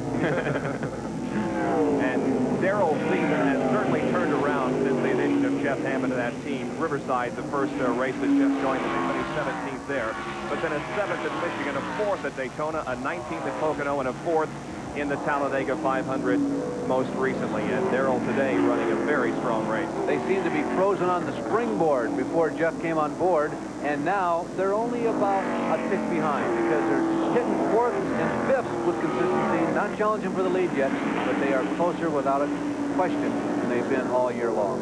And there is the leader, Rusty Wallace. Boy, he is just looking so fine, isn't he? Yeah, he really is, Bob. They've had a very gratifying day, and it would truly be a heartbreaker if he would not go on to victory from here. And Jerry Punch can tune us in perhaps a little closer to the situation on Rusty Wallace. Well, it's fingernail biting time in the Wallace pit, and crew chief Barry Dawson here communicating with the driver, trying to determine whether they can make it all the way. Let's find out what they've said. Barry, you said you could go 36 laps under green. On your final pit stop on lap 53, you'd have to go 37 to make it to the checkered flag. Can you go all the way? We're very close. The car had a push in it before, which eats up fuel, and we changed the tire stacker to try to eliminate that. We're very close. With a single file restart, we felt like we did the right thing by staying out. We're running hard now in case we have a problem. We'll try to have enough of margin to jump in here, but we should be okay. Very close. Well, they're very close. We might mention that Terry Labonte's crew, Tim Bruce, says they can go all the way. One driver that can go all the way is Dale Earnhardt. He pitted on lap 46 a little early, so they will have to come back in and make a final fuel stop. Well, this race is certainly not over yet, although Rusty Wallace is making a shambles of it right now, pulling out to about a 12-second lead on Labonte. The question is fuel. Will he have to stop in the closing laps of this race? Will Labonte have to? Or will perhaps the win go to the individual who is running in third position at this moment, Dale Earnhardt, and he will undoubtedly not have to make another stop for fuel. So it's not over yet. Stay with us. We got exactly 10 more laps to go as 80 has been completed with Rusty Wallace lengthen his lead over Terry Labonte. Rusty has had 9 top 10 finishes in 1987 Winston Cup competition, including a second at Martinsville. The season started off disastrous for him as he finished in 41st position at the Daytona 500, but has had a very good season aside from that and is 9th in the point standings. So Rusty Wallace could add to those points and register his 3rd Winston Cup win this afternoon if things continue to go smoothly. In Benny Parsons' car, we continue to watch his progress, and Benny is in 8th at the moment. And a spin right in front of Benny to his left, off the left-hand side. It looks like Rusty Wallace. No. I couldn't tell. It was a very quick clips. It was a 20-something Kyle Petty. Kyle Petty and not the leader, Rusty Wallace. It was 20-something, and it looked like a 7, but Kyle Petty running competitively in the top 10. No yellow as Kyle continues to motor, and there is the spin involving Kyle. As Benny Parsons goes underneath, Morgan Shepherd motors by without incident underneath, and Kyle Petty puts her back in gear and tries to pick up where he left off. However, he is now about 3 or 4 positions behind where he was earlier. Well, of course, he had been battling for the last several laps with Darrell Waltrip. Now he's positioned behind Bobby Allen. He was running in 5th when the spin occurred. Tough break for Kyle Petty. The winner of today's race will join Buck Baker from 1957, Billy Wade from 1964, Marvin Panch from 1965, talking about the Wood brothers, Marvin Panch and Kyle Petty on your screen right now, and of course Tim Richmond. Some interesting names have finished in the top 5 here in a Winston Cup NASCAR race at the Glen as we go back up front and look at Rusty Wallace, who is running very comfortably. Frankie Schneider, Eastern Modified fans will recognize that name. He was 4th in 1957. Road racer Walt Hanskin was 3rd. He's had a couple of Indianapolis 500 starts. We take a look once again from inside Benny's car. The top of the left side of the screen, you can see Kyle sideways. Kyle Petty in the midst of a group of cars. You see just off the left-hand side of the front windshield of Benny, and Benny calmly steering to the right-hand side, the Dale low side of the road. Earnhardt is pitting. He was one of those that we said would not have to make another stop for fuel, but here he is. Well, Jerry had him stopping about 6 laps earlier, and we did. Dick Bergman is there. And this is exactly what they said they were going to do. I had just talked to Richard Childress 3 laps earlier. He said they had no chance that they could make it whatsoever. I'm also right now with Tim Brewer. He is the crew chief for Terry Labonte. Tim, can you make it all the way without pitting, or you're going to have to do what Earnhardt just did? If I knew that, I wouldn't be sitting here very It's going to be close. Ronnie Dawkins figured the mileage 2 or 3 times. Upon the fuel estimation we've got, we don't know, but it's going to be close. Are you going to stay out there, let him run out if that's the game plan? Looks like we're going to have to. Boy, it is nail-biting time at Terry Labonte's pit for sure. This fuel thing has boiled down to the story of the race. Boy, it sure has. While we're seeing Rusty pull away from the field, this thing is far from over. The question is, if Rusty does come in, does he have enough of a lead to maintain the advantage? Or will Labonte and everybody else have to come in, or will Earnhardt win? It's far from over with 6 laps to go. Yeah, it really is. Yeah, Earnhardt only has a chance now, obviously, if both Terry and Rusty stop. But this is really a gambler's hand. Everybody has been dealt their cards, and right now they're all peering over the top of them. The money is stacked on the table, and it's time for the guy on the left to say, well, I pass, or I'll take 3 cards. Nobody knows what everybody else is holding, and nobody knows what moves, at least at this point, people around the table are going to make. Well, from the conversation that we have picked up between Rusty and Barry Dotson, Barry has told him to run hard and keep your eye on the light. And so that's what Rusty is doing at the moment, watching for the fuel light to come on, but in the meantime, running as hard as possible, trying to gain as much advantage as he possibly can before a pit stop. Dale Earnhardt, incidentally, has dropped to 10th. A rundown very briefly here, just as a reminder of the 7 winners of Winston Cup races in 1987. Earnhardt, of course, the leader with 8. Rusty Wallace's best finish has been a 2nd, not among the winners yet. Bill Elliott has won twice at Daytona and Talladega. Ricky Rudd at Atlanta. Davey Allison twice, Talladega and Dover. Kyle Petty, the 1 win at Charlotte. Jim Richmond has won at Pocono and Riverside, 2 of his very favorite tracks. And Bobby Allison, the winner the 4th of July weekend at Daytona. 5 to go. Right behind Rusty Wallace is Bill Elliott, who has not had a very successful day at all. He was in the pits very early in the race and has been struggling to gain a respectable finishing position all afternoon long. Bill Elliott in car number 9. He'll certainly be, though, one of the favorites when next Sunday we are at Michigan International Raceway for a Winston Cup race there. And here is Kyle Petty, who is coming into the pits. Now, Kyle fell from 5th to 12th when he spun. He's coming in for a final splash of fuel. That was a quick one, and there he goes. Interesting, Bob. Kyle was one of a raft of cars that hit it on lap number 53, and that included many of the leaders, including Rusty Wallace, I believe. Yes, Rusty was one who came in on lap 53, as did Labonte. So at least one of those cars, including our 2 leaders who stopped on lap 53, has had to come in. 4 laps to go. Less than 4 now, as Rusty is in turn number 1. They have about a 20-second lead. So conceivably, they could come in and get a drink of fuel and get back out on the racetrack and still maintain first. It almost seems like a good risk, because remember, this is a flat course where you're going downhill coming out on number 1, but it doesn't do any good because you go uphill coming out of it. You can't coast all the way around. It seems like it would be their best maneuver at this point to duck in for about 5 or 6 seconds, take a couple of gallons of fuel, and fire out. I'll tell you, this is going to come down to it. It's been a great race on a rain delay from yesterday here on a Monday late morning, early afternoon. The sky still very cloudy in some parts, but the sun is shining about 2 miles from here as we look beyond turn number 1, but clouds still hanging over this race course at the moment. But we are going to complete it.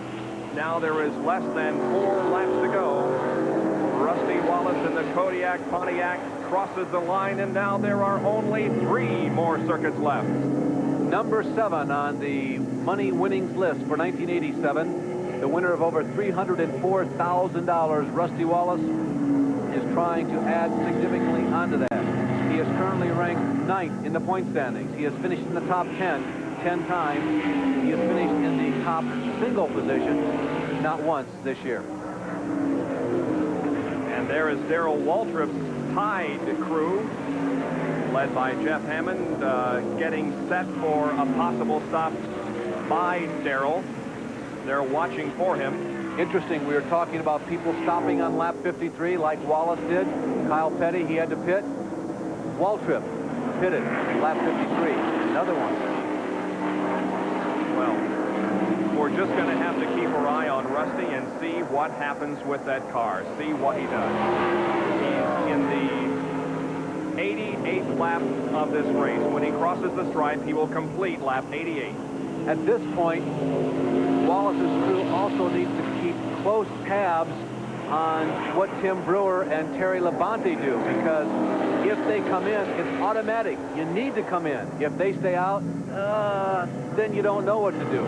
But keeping close tabs on what Labonte and Brewer do is also essential at this point. 2 laps to go. Wallace in the lead.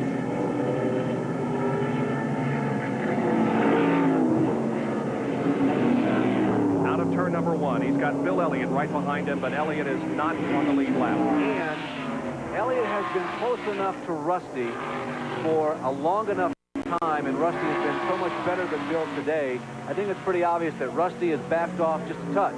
They were trying to lengthen that lead a few laps ago, as you heard from Barry Dodson. Now, I think they have opted for some stability and not burn up just an added little centimeter of fuel. Let's go to Jerry for this Waltrip stop.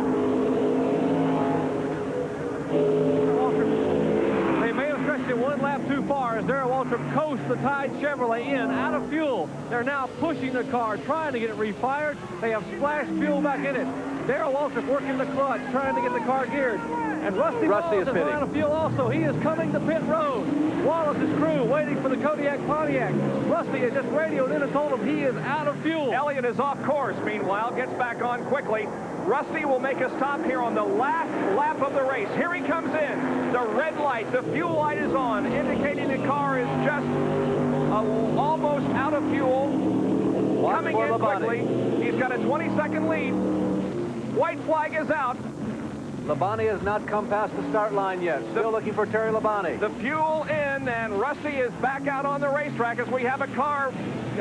Harry Gant has blown an engine. A lot of smoke from that car in turn number 1. That's you can see it right there. Harry moved to the inside.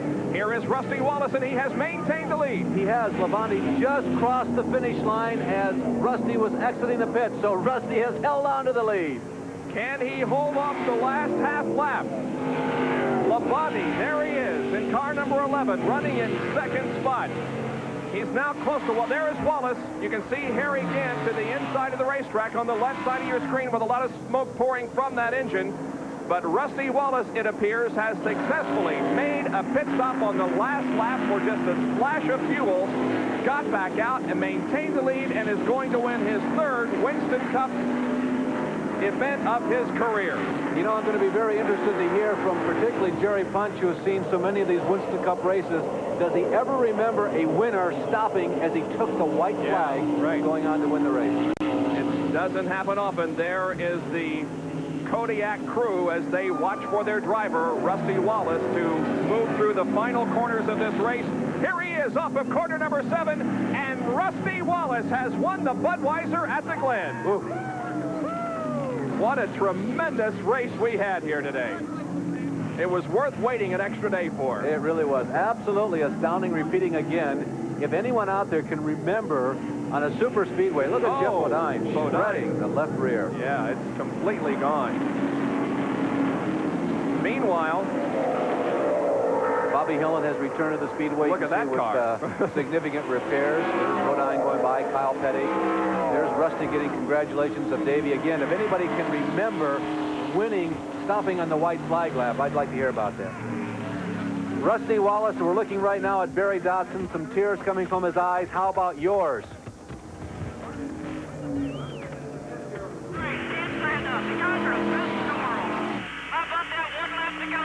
Perfectly calculated. Thanks a lot, guys. Thanks for being on board. Great victory. Thank you. Okay, Rusty, we were just commenting up here. I don't ever remember anybody stopping on the white flag lap of a race and going on to victory. You're right. The crew hit it just right. You were also watching the red light, weren't you? Thanks a lot, Larry. I tell you, I'm just really happy for the crew. They did such a great job. This preparedness was right on the money. Thanks a lot for Kodiak, my sponsors. Hung with us. Thank you. We needed this one, guys. Okay, Rusty, thanks for letting us ride with you. We'll see you in Victory Lane, and now down to Jerry Punch. Be there, buddy. I'll be there. Well, Barry Dodson, you guys wouldn't be denied this year. Last year you said it got away, but this year you wouldn't let it. Tremendous pit stop, that last stop.